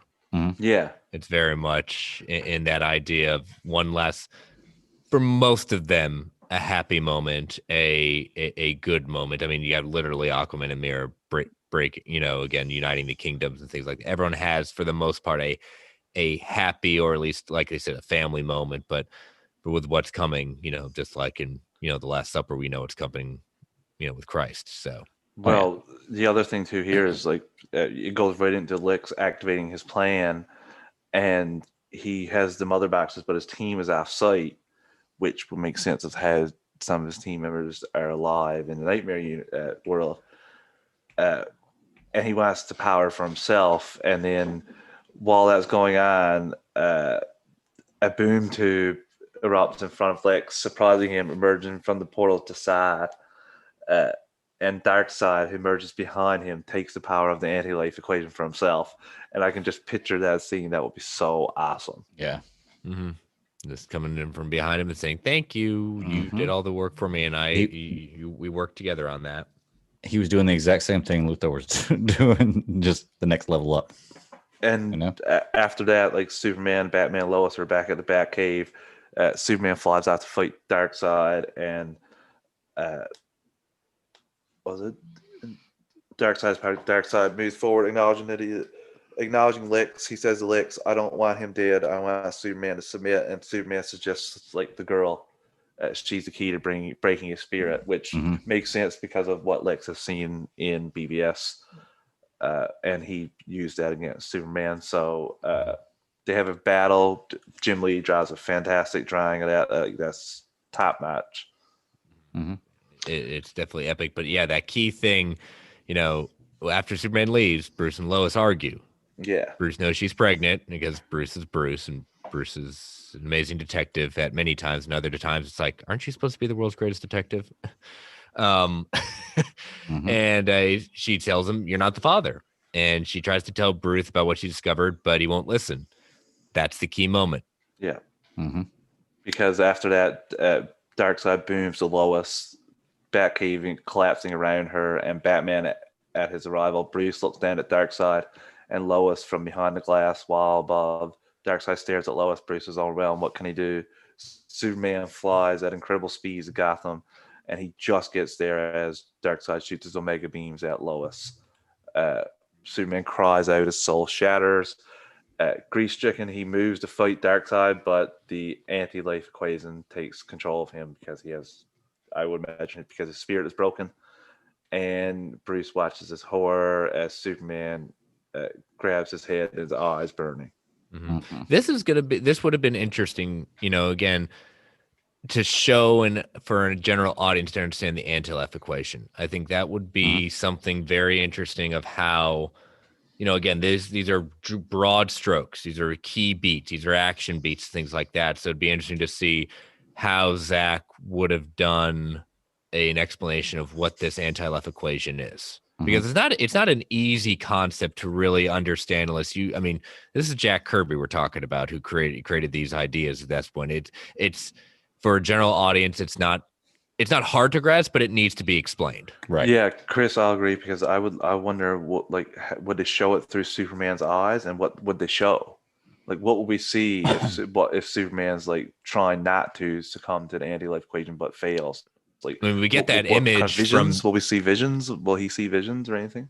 We got what we're all assuming is a tease of it from the Darkseid ad at that point, with Superman kind of looking like about to scream in Darkseid's hands right behind him. I mean, in my opinion, that's him succumbing to the anti-life equation. But again, that's got to be enough explained. And again, I trust Zack to do it at that point. It's just not explained here for me to make assumptions. Right. We're getting the points. I just want to make a little point here. Anyone in the chat, we're glad to have you. Welcome discussions, but don't talk about any leaked clips or leaked things you've seen from the movie. We don't want to discuss it, like, even if you think it's cool or anything like that. We don't want to know anything about that. We're only going to talk about things that have actually been officially released, or things that WB shut down for stupid reasons. The whiteboards that we're talking about right now. Yeah, and then the reason we're also we're not going to show the whiteboards out, but there are enough out there that you can gather them yourself. We're reading from what's on the whiteboards because we've heard enough people that have gotten shut down by WB, and we don't want that to happen to the site. No, I've been waiting for this movie since BVS, so not going to be spoiled now. Just wanted to point that out there, Greg, because we're happy to have people that I haven't noticed from before. Maybe they've been here before, but just mum's the word on anything that was leaked. That's all. Yes, please. And once again, we do thank everybody for being in there. It's great to have on there. So we transitioned to what I think is a very cool little, in my opinion, take from like a Tower of Babel story where they tackle or Justice League Doom in your animated world, where they attack all the Justice League separately. Lex singles his team to attack. Dr. Moreau unleashes a chemical gas that covers the island and kills all the Amazons, even Diana.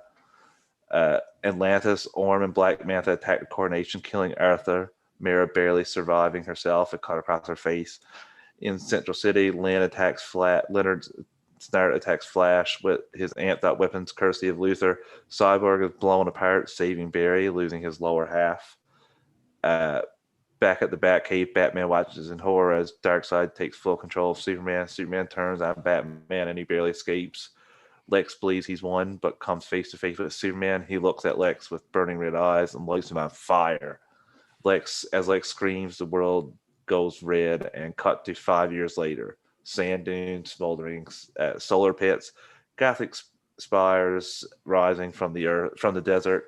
Once this was Gotham, now this looks like the rest of Earth. It belongs to Darkseid. Coming over to Dune in post-apocalyptic Batman, as seen in BVS, with a ragtag army of rebels, surviving members of the Justice League, walk over the rise of a Dune to see the dissipated Wayne Manor. Batman leads them. Flash drags what's left of Cyborg behind. Bruce looks up to the sky grimly. We need to get inside before night. He's coming. End of part 1. Gosh, I want to see that. What an Empire Strikes Back ending. Yes, Gosh, I want to see that. That was 2019, and Justice League 2A is going to be 2020. So he planned to film both of these back to back, in my opinion. But I mean, like you said, look at these. I'm trying to think of it. The way the attack on the Justice League and how they're all taken out. It's very. And I know our buddy Scott from DC Film Squadcast and I have a huge affection for the Godfather series. At that point, this is Lex settling all family business. Mm-hmm. Yes. At that point, this is pure Godfather Part 1. Sorry, I'm spoiling a big many-year-old movie, but this is the big play at that point. And to think that, it's interesting that Lex didn't think of himself getting betrayed by Darkseid. To think that he would, again, just based off what is written here, that in other portrayals we've seen Lex, even in the animated series, even in Justice League, he's never fully trusting Darkseid, Brainiac. Mm-hmm. There's always something he's got to back play. But again, this is a different Lex. I try to separate what I've seen of Lex to this one. Also, I don't remember Lex ever encountering Darkseid when he already had the anti-life equation. Mm-hmm. I know he was seeking it there when Lex got the upper hand with the Morbius chair and the animated showdown we're talking about there. And I don't ever recall him ever running into Darkseid before he has it. So who knows? Maybe the anti-life equation only partly influenced Lex because Darkseid needed him to do some of his bidding to gather everything that he needed. So I'm super curious about that as well, Chris. That's something that I have thought about since reading. And again, this. It doesn't make this Lex any less of a Lex Luthor at that point. It's just a different portrayal. I find it interesting because what we've seen of Jesse Eisenberg's portrayal and what we have seen, he always does think like a Lex Luthor does. 10 steps ahead. He's playing chess while everyone else is playing checkers. Lex is the Batman of villains in terms of his contingency plans. He has plans for if anything goes wrong. Usually, he's arguably the smartest person in the DC universe. But we haven't seen Deathstroke, and I consider him the Batman of the villains. I shouldn't say Batman because Lex can't even throw a punch in this iteration anyway. I think he might break his hand if you throw a punch in this iteration. Right. So that was the end of the first one. Yeah. And that's where, like you said, that's supposed to be 2019. This next one's supposed to come out 2020. So they're going to be back to back. It was Justice League 2A. So it opens with Green Lantern. Well, maybe you want to take a commercial break and have a nice little break there. We've already done our 2. Oh, you've done? Okay. Yeah. We had some news to knock out at the beginning there. Nice. Love it. I love no breaks. This is a full push here now. That's right. So Green Lantern comes to a post-Darkseid Earth. We open by introducing Green Lantern to the Justice League film universe. He's inside his ship crashing to Earth, desperately trying to make contact with anyone, but there's no response, only static. The ship crashes hard. Disoriented Lantern hears someone outside, opening door, a silhouette figure appears. It's Batman. Opening on the 5 years later Earth scene at the end of Justice League 2. Parademons conveying the ship. Batman defending Lantern. Then an unexpected ally assists Batman. Deadshot. Yeah. Fresh Prince, everyone. Firing at the Parademons in this post-Darkseid world, Deadshot is teamed up with the Dark Knight. They are joined by the Flash. The Batman barks at the Flash to stay at the fight. Barry is too important to the mission to risk getting hurt. Flash saves Batman, cocky, but soon overwhelmed by Parademons. Flash is almost killed, but Lantern saves him. The iconic friendship between the two beginning. Lantern looks across the Earth, analyzing it with his ring. He explains to them who he is and who the Green Lantern Corp is or was, how he came here looking for his partner from Earth, who's missing and presumed dead. Like most of the Lanterns, Darkseid's army is paving their way across the universe. In the sky, the Big Dipper constellation is missing 2 stars. Batman says that all the stars will go out because of what is happening on Earth. The sun is setting. Batman says they need to move. I find it interesting, unless you see the board itself, it's just simply known as a Green Lantern. Yes. In the image, it's Hal. Right. It's very much Hal Jordan. Yeah, 100%. However, I like that it is purposely left because it sounds like they were still wrestling with the idea of which Green Lantern are we going to use. The only clue they did give to it in this was Lantern saves him, beginning the iconic friendship of the two, and Hal and Barry were very good friends. Yep. Yeah, that was the only. And I did notice that it doesn't say a name; it just says Lantern the whole time. But you're right. If you look at the picture, it's Hal. If you look at that line, it's Hal. So it'd be interesting to see. Next part, Justice League regroup. Yeah. Or do you want to talk about anything else with this one? Nope. I think well, we're good. Okay. Yeah, just we get introduced to the Green Lantern Corps in this DCEU, which is something immediately into something that we're still waiting for in 2021. So that's just something to point out. And also, Deadshot being in this, I don't think he's in the actual Nightmare timeline. I could be wrong, but I don't think he is. We switch him out for Deathstroke. Yeah, basically. But man, it would be wicked to have both too. It would be really cool. So Justice League regroup. Batman, Deadshot, Flash, and Lantern return to the Justice League hidden base camp under Wayne Manor. Mara joins them, walking to the camp across the desert with Arthur's trident slung across her shoulders, carrying 2 buckets of water. There's a fantastic drawing of this, by the way. Mara remarks that she had to venture further outside of camp to locate drinkable water. Bruce explains his operation to Lantern. They are planning on a move that will end Darkseid's reign on Earth. Lantern doesn't think they have a shot. He wants to repair his ship and try and find any surviving member of the Green Lantern Corps. Lantern wonders what the Justice League could do to stop Darkseid. And then what Chris was talking about earlier, we get the Last Supper of the Justice League coming up too. I don't know if there's anything from the Justice League regrouping that you want to point out. It's just excuse me. It's interesting to seeing who's obviously at this point, like who survived, who's we knew Mara survived, but at that point, confirmation that she made it through to the Nightmare sequence. It's Lantern trying to say exactly like, do you even have a shot? You guys look like you're on strung out shape at that point. You're the last vestiges of hope, but he doesn't even buy it that you're going to be enough. I look at Hal and be like, Hal, you haven't tried to survive for 5 years on this wasteland, so zip it. We're a little strung out because we're strung out. I would love to know who the partner is. I think back then they might have thought it would have been John Stewart, but I think with the demand we've seen in the last few years about wanting John Stewart to be a Green Lantern, I don't know if they would pick him as the one that dies. I could definitely see that they would give some sort of good, subtle hint of who his partner is. It may not be written here, but I could see that we would know who his partner is. You mean the partner he's looking for? The partner he's looking for on Earth. I'd like to know if they can explain where Hal Jordan has been, if he doesn't know any of this stuff's going on. Well, he might not be, his sector might not be Earth in this. Well, that's true. But is he human though? Is the question. Are we saying he's a humanoid? He's not human?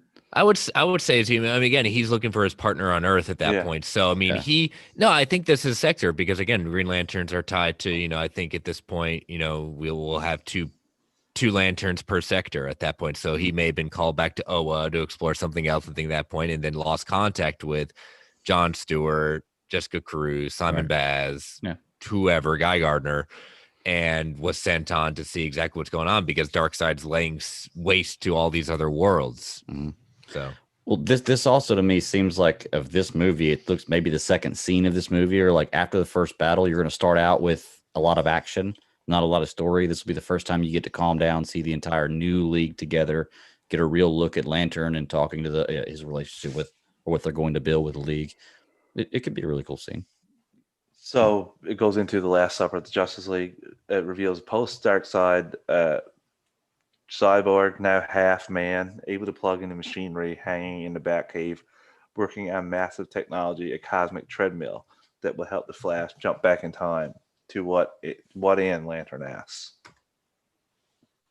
Cyborg tells Lantern the specifics of how time travel works. It is very uncontrollable, and even if they can get the Flash to travel back in time, they can only do this once a year so that the Earth will be in the very same spot and the Flash doesn't jump into solid bedrock. Flash drugs or space. I don't understand time travel. It would be very interesting how they explained to me. I did, like, for example, I didn't like how they did it in Infinity War. So In game. No, in game. Good Lord, Travis. Sorry. But yeah, I could be convinced here. I go into it with an open mind. It just all depends on how they explain it to me. Here's the thing with time travel in general. It's you just got to suspend belief at that point. It's time travel. You know, everyone's going to have their own interpretation. You can poke holes in almost every single time travel thing. This is a different way to interpret it.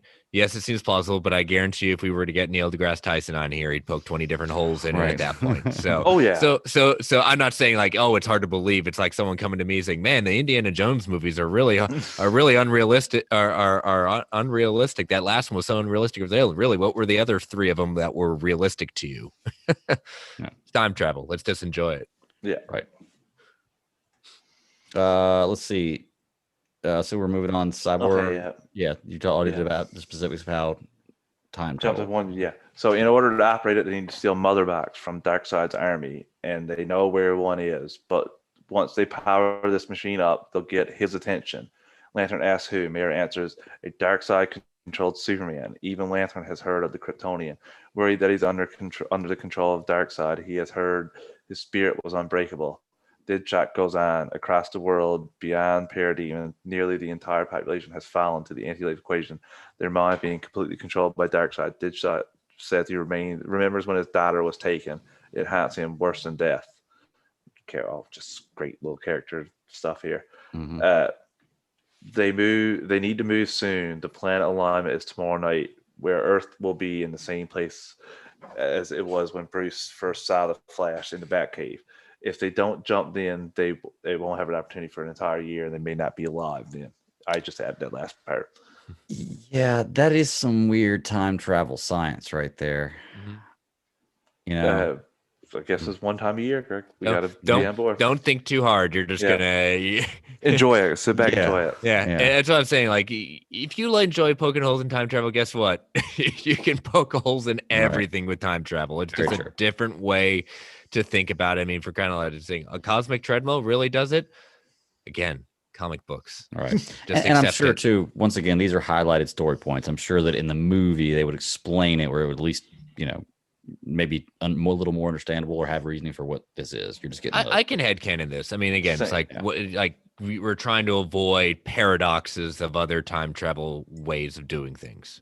Okay. Yeah. So the plan is that Barry will warn Batman so that they can be prepared, but the Flash will only have 10 to 15 seconds before he's taken apart.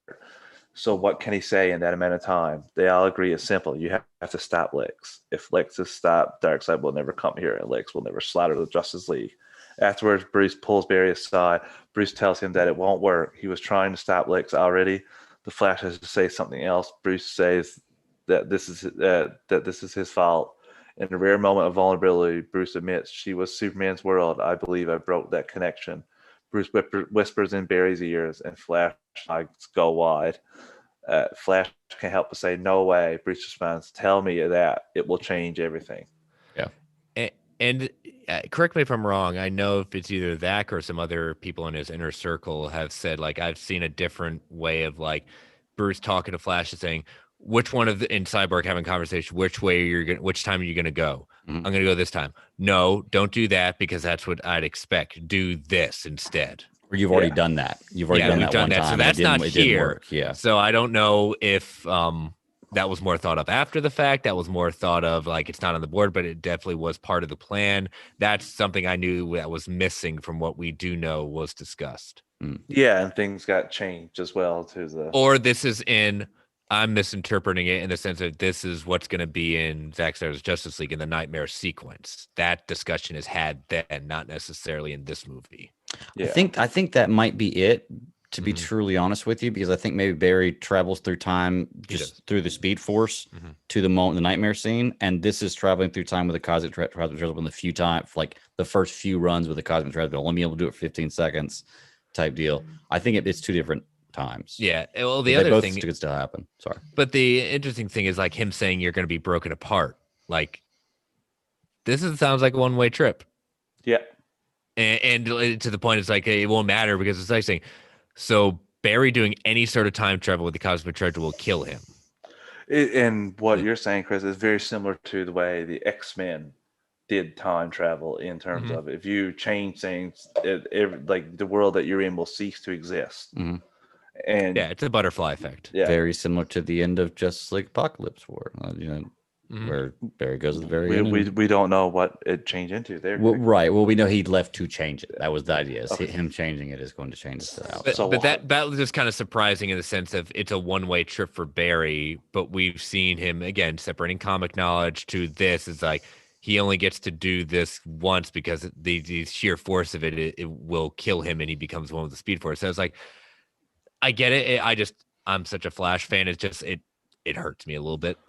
Yeah. But the funny thing is, like, that version of him won't exist if he says something different. Oh yeah, no, I get that. It's just the little concept. It's a hard pill for me as a Flash fan to swallow.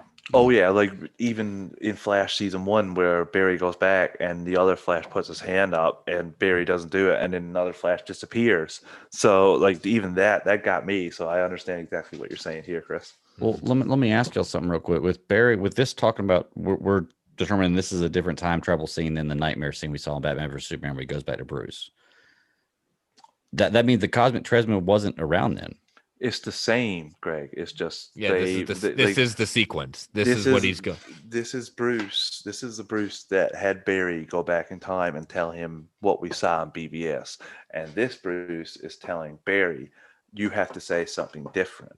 Because it didn't work. When Barry went back last time and seen Bruce, Bruce didn't say any of this stuff to him. Right, but the difference is they comes back to different times. No, they're coming back to the same time. That's what Greg's trying to say is like when we saw in BVS him come and say, "Am I too soon? I'm too soon." You have to, she's the key at that point. Right, but that sequence. So Greg's saying like this is obviously a different time he's coming back. So he was able to Flash was able to survive that first time. Well, this time it's a little different. Well, that's my question, because these are two different scenes. Because when he's talking about going back to him in this, which we're going to get to in a minute, he goes back to the moment where right before Lois gets hit with the Omega beams. In Batman vs Superman, he came to Batman while he was at the computer screen. Mm-hmm. Well, he came to this is that Batman that tells him this. Though, so right? my question is, we've seen him with the Speed Force in the commercials, in the trailers. I'm wondering if he goes through the Speed Force in this version of Justice League, in the Zack Snyder Justice League, and that moment with the nightmare scene where he's talking to Bruce. So you connect that moment, okay? And then later throughout the series, maybe he loses the ability to connect with the Speed Force, and that's why he's using the Cosmic Treadmill. I think that's a little bit at that point. I think because again, they're focusing on the Cosmic Treadmill being used here, and it looks like he can use the Speed Force in this Justice League. So that's why I'm wondering, maybe they don't say it in the storyboard, but he loses the ability to access the Speed Force. That's why they're building this Cosmic Treadmill, and because it's a first-time thing, that's why it's going to tear him apart. Or in a sense of they're trying to break some sort of law of physics or law of time travel at that point, or do something. The Cosmic Treadmill allows him to do something that he couldn't do, again. Like, and obviously the Cosmic Treadmill enhances his powers, enhances his ability with the Speed Force. So it's been two separate times he's traveled. This is his second time traveling. Yeah, that's what I'm thinking too. It's second. Does that make sense, Travis? Oh yeah, I didn't understand what Greg was saying there. I followed you, Greg. I'm connecting the dots. Okay, so the mission starts at dawn in a Fury Road inspired Batmobile. I would love to see that. Yeah. The Justice League, Batman, Green Lantern, Deadshot, and Mira break into a stronghold, a cathedral swarming with anti-life controlled people, Darkseid soldiers. Human priests kneel at the Mother Box. Batman says as soon as they get the Mother Box, Superman will be aware of them. back at the Batcave, Cyborg and the Flash are preparing for Flash to jump. Cyborg makes it clear to the Flash that he won't have much time. He needs to deliver the message before he crumbles into nothingness. So, Chris, I think you're right about him not this one-way trip. Again, I get. I'm not one of these. How dare he does that at that point? Or it's like, does he turn into the bolt that very bolt that strikes him? I love again, that. we've seen Barry in the comics and Wally have one-way trips depending on what they're doing and going too hard and connecting to the Speed Force in a different way. Again, I am not one of these fans. I am one to accept it, and if I don't necessarily care for it, get to it. I get this lovely library right behind me in DC Universe Infinite to go back to different things. I find it interesting. Again, we're reading, as we keep on saying, bullet points, story beats. I might find it differently when I see this whole thing ever put on screen. What a positive, mature take on that, Chris. That's crazy. Yeah. Sometimes I have rational thoughts. What can I say? I'm one of these weird fans. Let's see where we at. You said back to Batcave. You got that one. Batman goes to the mother box. Okay, so we're on the next slide here. Yeah, I mean, just loving to see Superman in pursuit. Would just be like, that's just hearing that. It's like, oh, I want to hear that sonic boom of him just suddenly just arriving on scene. Superman arrives and faces off against the Justice League. From the tower, Deadshot fires a kryptonite bullet at Superman's back, but Superman dodges it. Batman asks Deadshot over the con what happened. Deadshot tells Batman, this better work. This better save my daughter. Superman flies through the tower, killing Deadshot. Mera tries to remove the water from Superman. He crushes her. Green Lantern fires his ring at Superman, but he sends his corrupted heat vision into the ring until it explodes, taking the Lantern's iron with it. Cyborg does what he can against Superman as Flash prepares to jump. Just after Cyborg activates the machine, Superman tosses him to the parademons. They tear him apart. God. It's Batman facing off against Superman as Flash runs hard on the treadmill seconds away. Batman is armed with the kryptonite spear, but Superman impales him with it. As these two heroes struggle, the Flash races as fast as he can, exploding through time just before Superman reaches him. I would have loved to see that. That is like Apocalypse War level.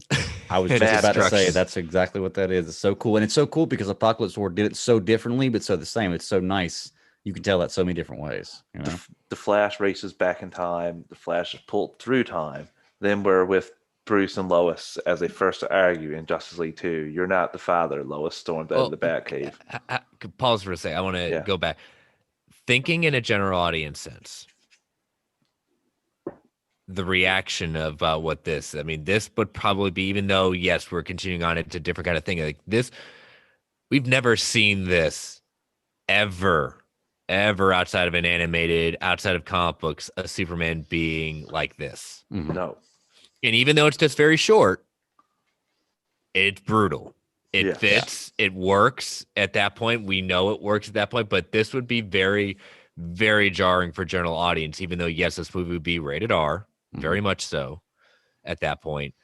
But this would be very interesting to see a general audience reaction, even though the way the movie ends, this would be basically something some people would be very hard to wrestle with. You know why it would be, Chris? It would be for me too, is because we weren't told. It's not saying we might not see it if this is, like you said, this is story beats to a movie.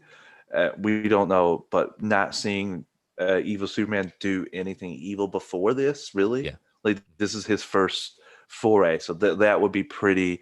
That would be pretty like. Yeah. Bonkers way to introduce evil Superman. Like they can understand Superman's turned. This is like, it's one thing to understand you've turned. It's another thing for him to put it into practice. And this would probably, again, this would be the most talked about scene next to the ending sequence. It's the 1% chance. Well, the 1% chance. It goes all the way back to that. What I would expect too is after he flies through the tower, killing Deadshot, like everything takes a different turn. Like the heroes are like, oh crap, kind of deal. Like they're like, yeah, that was our one shot, and we whoops, didn't work. So then we're with Bruce and Lois when they're arguing in Batcave. Like I said before, Bruce needs to call Maury because she's saying, "You are not the father," and we know that get a lie detector test in him. The Flash arrives, landing in the Justice League 2 moment. He tells Bruce what he didn't hear before, which Bruce whispered in Flash's ear. "Lois lied to you. You're the father." After delivering his message, the Flash vanishes from existence. Lois comes down trying to connect with Bruce, who is still reeling from the information. Again, Lois is insisting he listens to her. This time he does. She tells him Lex has a plan to take it to Justice League, working together to discover his plans against attacking the League. Suddenly, Darkseid boom tube opens. Water pointing into the cave. Darkseid looks at Lois. Bruce looking down from the glass above, just like we've seen before. But this time, Bruce goes into action, smashing through the glass, throwing himself in front of Darkseid's Omega beams as he moves Lois out of the way. He's struck by them, crying out, but he survives. Superman arrives in time to see Batman injured. He flies into a rage, but instead of being broken, he's empowered. Angry, Superman puts Darkseid on his heels, and Darkseid is forced to retreat. This is the part I don't understand. Him seeing Batman down is what converted him back. No, he never converted. He never.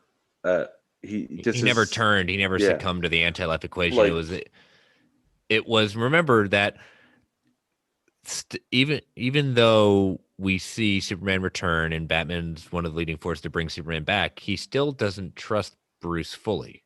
Mm-hmm. He still remembers what Bruce did before and understands he's turned. He understands the error of his ways.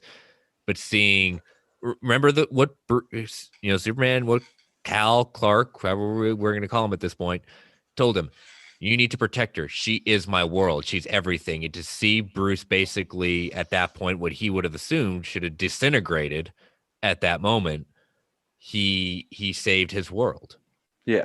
Exactly. Obviously, Bruce has other reasons with what he knows now, but I know why I'm confused. Okay. I got mixed up in time travel. You thought they went back to before Superman got the. Okay, gotcha. That's what I before Lois dies. Before Lois dies. Okay. Yeah. So yes, now that makes total sense. All right. Awesome. Yeah. Cool deal. But I love just that wake up call. Yeah. That's what exactly just makes a lot of this whole shirt is just like it's the whole sequence. He has Batman has a moment kind of similar to that, Chris, when he realizes that Superman's just another member of the human race type deal. He's one of us. The same kind of thing here. Superman realizes Batman, because I was going to say, do you forgive, never forget? Mm-hmm. That would be what Superman feels with Batman. I'll forgive him, but I'll never forget what he did. Mm-hmm. And it seems like you said here, this is crazy. So Lois tells Superman that he has to warn the others. Lex has a plan. With the information from Lois on Lex's Injustice League, Superman saves the League while stopping Moreau, stopping Orm and Black Manta, and stopping Lynn from taking out Cyborg. Meanwhile, Bruce reveals to Lois that although he's alive, he was hit. That's all it says. There's a darkness growing across his body. He's in pain, but they need him to keep fighting. He tells Lois as he boards the Batplane, "I could have had a life outside the cave with you." Get a great thing. Zack explained that too in another video, which is awesome. Mm-hmm. So I guess I've run down the last little bit here. Yeah. Earth unites against Darkseid. Darkseid's full-scale invasion begins, and it's too much for the Justice League to handle on their own, but they won't have to. Led and inspired by Superman, the countries of the world come together: armies, air forces, navies. Wonder Woman and her mother led the Amazons off Themyscira to join the war. In the oceans, Aquaman pleads to the Seven Kingdoms, declaring there's an eighth kingdom, the surface world, and they must be allies, not enemies. The Seven Kingdoms rise to join the Amazons and the surface dwellers. The entire world becomes a Justice League, which is pretty cool. Mm-hmm. In a Lord of the Rings. What's that like, guys? Well, I mean, just look at that. Jim Lee created Kilowog. Kilowog. We would have seen Kilowog in other lanterns at that point. Oh, it looked amazing. Chris is right. In a Lord of the Rings style finale, the history of the three armies that first battled Darkseid echoes itself today: the world of men, the Amazons, and the Atlanteans. As the battle continues, Green Lantern joins the fight along with the alien Green Lantern Corps. Yes. It's the entire DC universe together for the very first time on a scale unlike any that has been ever seen, battling to save the world together. During the battle, Hippolyta dies, saving her daughter, proud of what she did. The Flash is able to move so quickly he masters his powers, existing in two places at once. Unstoppable, he takes out the entire army himself. Cyborg is able to overpower the mother boxes, uh, taking control of them and triggering a chain reaction that destroys them, weakening Darkseid. It's ultimately a dying Batman who sacrificed himself to save the League and the world, destroying Darkseid. In the final little bit, in the aftermath, Diana becomes Let's just reflect on this as that moment about what we were gonna get. I figured we were going to do that in two more paragraphs. Oh, okay, yeah, okay. Well, I was just basking in the glory of what that scene would have been. Those scenes. Oh. Actually, no, we should do that, Chris, because I'm going to go from basking in glory to be bummed when I read the end. So it's like just crazy. Like basically, what a lot of people have said this is Zack Snyder's Justice League is going to be, which is Lord of the Rings meets DC Universe, and it pretty much said that in quotations there. So that's honestly what inspired them this whole battle, which would have been amazing to see. Yes. So many things here, like Hippolyta sacrificing herself for Diana. That would have been amazing to see. I bet it would have been so emotional. And Flash mastering his powers, like that is something I just am dying to see. Yeah. Yeah. Also, the ability to see the whole the more of the Green Lantern Corps, alien Green Lanterns, that'd be really, really cool. Which ones they choose, what they look like. You think we get? I don't know his name. You think we get the guy with basically it's just a giant head with legs and arms? I can't remember his name, but I don't know. I mean, I would assume you probably get like the class. You get Tomar-Ray, you get Kilowog, you get the ones that you get Green Lantern movie, the Ryan Reynolds Green Lantern movie. Yeah, I'm picking the ones that, like Chris said, Brent would know, but I have no idea. Yeah, we get that swirl. Yeah. Okay, so I'll finish this off now. In the aftermath, Diana becomes the new queen of the Amazons, leading them to rejoin the outside world and restore and inspire peace.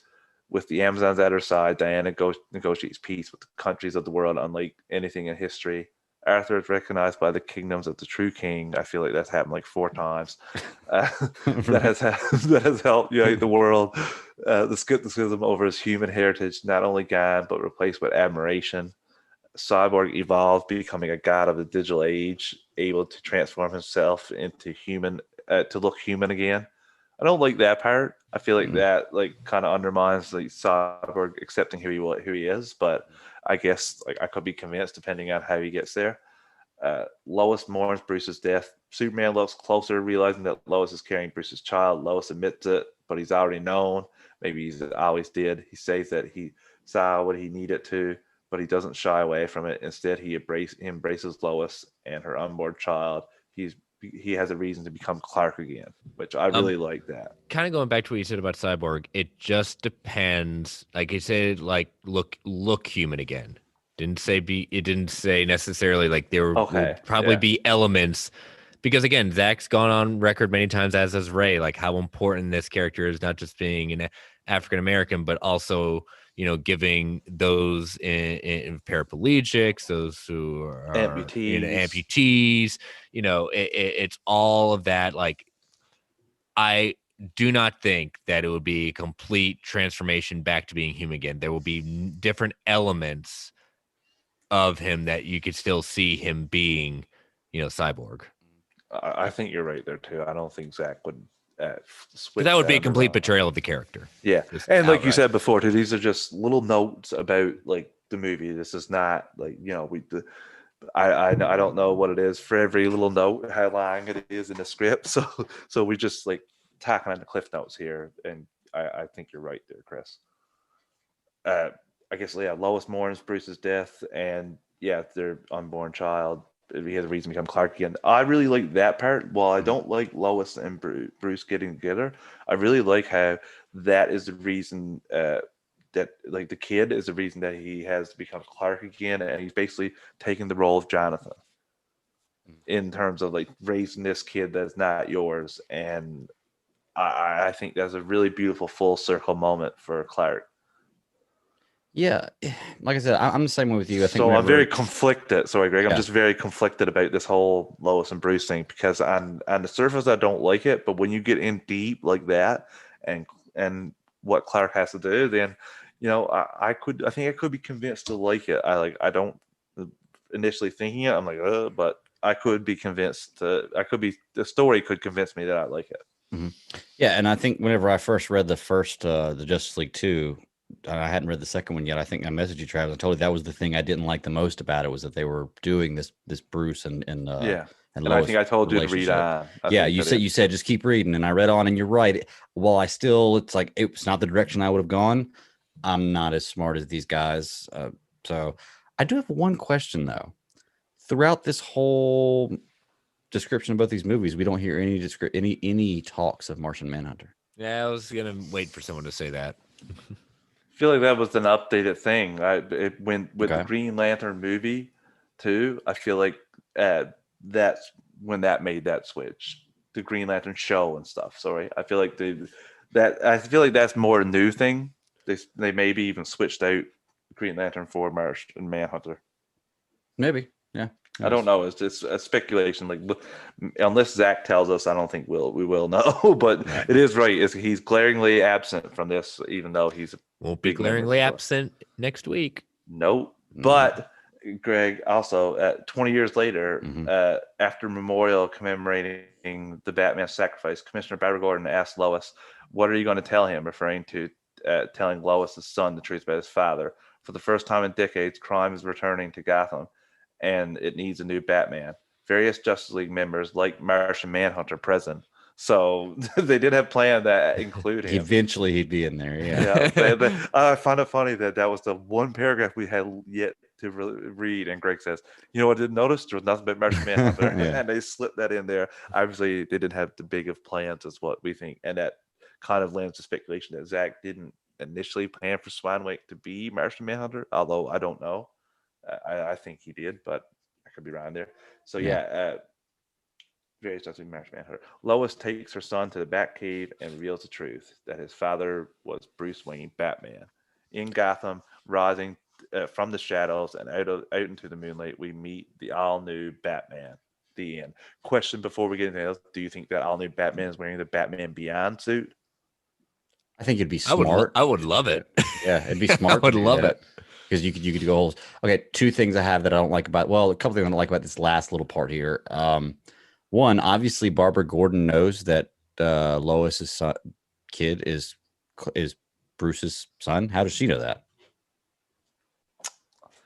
Well, again, just the introduction of I Barbara mean- Gordon, just the introduction of Barbara Gordon in general, which at this point we don't know what the Batman movies were going to be and Yeah. any introduction of that. So, you know, I got an answer. For Okay. you. She's better at her job than her father. Yeah, possibly. Yeah. yeah, and- it's And then two, I don't like the end. We meet the all new Batman. Does that mean we get you like so? It's got to be a time jump, right? He can't just go into the Batcave and then all of a sudden be Batman. Well, it says 20 years later before. No, I read understand that, but 20 years later, she's going to show him the cave. Yeah.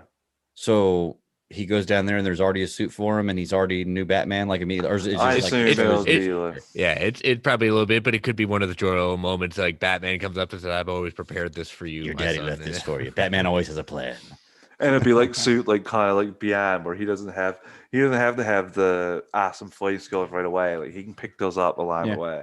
Good point. It's a cool way to end it because I already can Yeah. kind of see the splash moment at that point and Batman rising up and say, "Oh my God, is there going to be another And- Batman?" And finally, like the bat symbol goes across the sky for the first time in a very long time. Chris, yeah. Oh my God. Yeah, I can see that. it's an interesting one, because again, some people say, "Oh, it's not. Where's Superman in this? What's going on with that? Where this, that, and the other.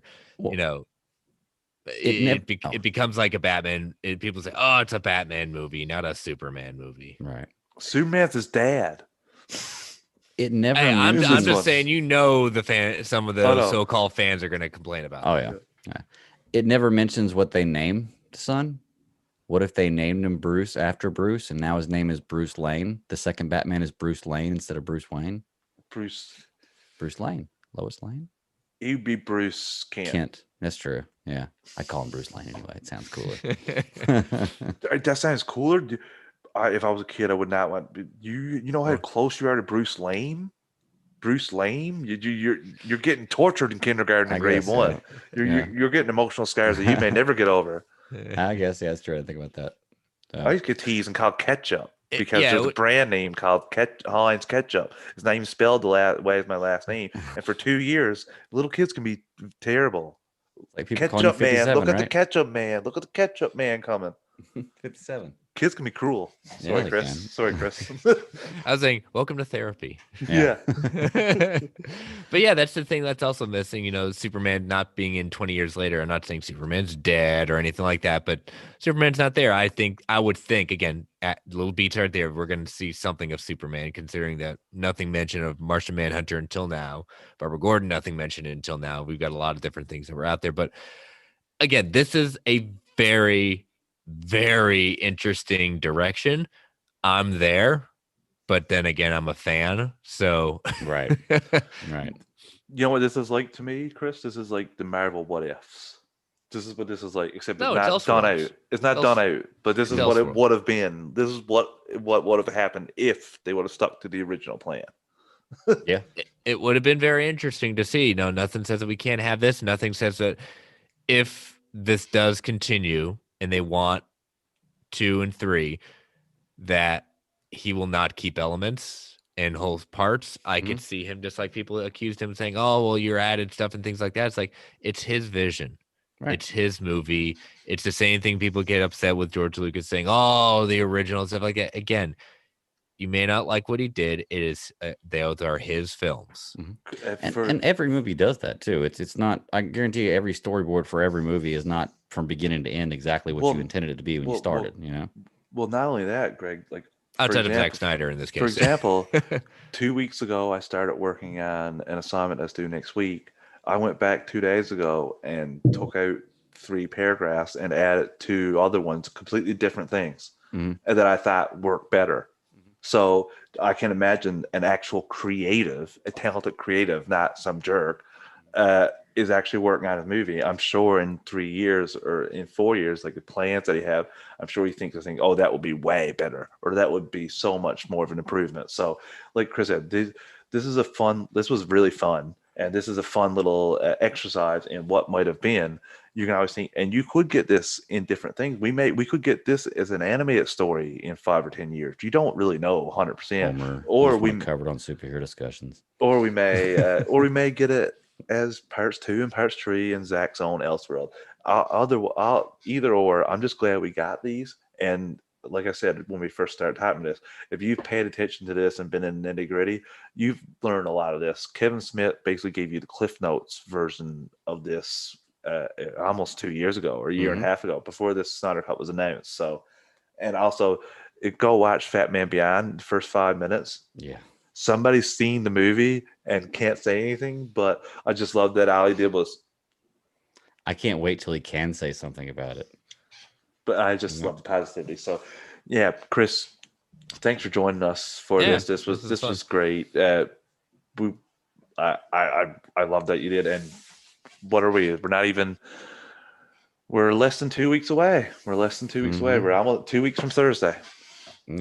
10 days, correct? We don't count the day. So we're getting a Cyborg thing tomorrow, which I'm expecting. I think a lot of us as fans of Cyborg and Ray's portrayal of it, just saying this, I'm expecting big things from a 30-second plus stuff, and that says a lot, but we know how much this character is meant, and I think he's, as I talked about Super Civil Servants, it is appropriate to end the League intros with him. Well, it is for all of us and Zach and anyone who understands this movement. But if you're a marketing person, you're like, why aren't you ending off with Superman? Clearly, that's what the first. So I love that this probably will educate people too. And I hope that this is a little bit longer than. I hope this isn't the shortest one or anything. I hope this is actually a full minute to breathe. I can't wait. I know Ray's excited, and let's just stream the hell of it. I don't know what I'm going to say next week on Monday because I can barely hold myself together now. Yeah. We have another week. I have tests and everything. So very excited for this. Chris, thanks for joining us again, and tell the listeners where they can find you at before we take off. You can find me on Twitter at Chris Balga. I get 2 shows, World's Finest True Believers at Finest Believers, and then Marvel Alliance at Marvel A Podcast. See you later tonight when this drops. Yeah. Thanks once again, man. Where can they find you at, T-Bone? You can find me on Twitter at Travis_156. You can drop me a line and we can chat about DC anytime. I also have host another show on the network, Superhero Discussions. Everything and anything about animation. We're facing eyes into Batman, the animated series right now, and I can't wait. We're just, I think, 2 or 3 episodes away from finishing season 1, and you know what that means. Mask of the Phantasm. Mask of the Phantasm. And Chris, I think you would mention before you wanted to try to join us for one of the Mask of the Phantasm if we can swing that. Try, yeah, cool. We could definitely try. Always, awesome. There's hope. There's always hope. Okay. In my world, it means hope. That's right. And you can find me at the Bat Daddy 52 on Twitter. Is my personal handle. Check me out. I'm with T-Bone here on DC Alliance and Superhero Discussions. Check me out Super Civil Servants on Fridays and C3 Panthers podcast every Tuesday, live on YouTube at 9 p.m. Eastern Standard Time. But that's about it, man. We had some fun stuff to talk about this week, and it's gonna get better. Longer episode than we've had in a while, and appropriately. Yes, very much so. But all right, I guess until next week, just keep pounding. Later, everyone. Later.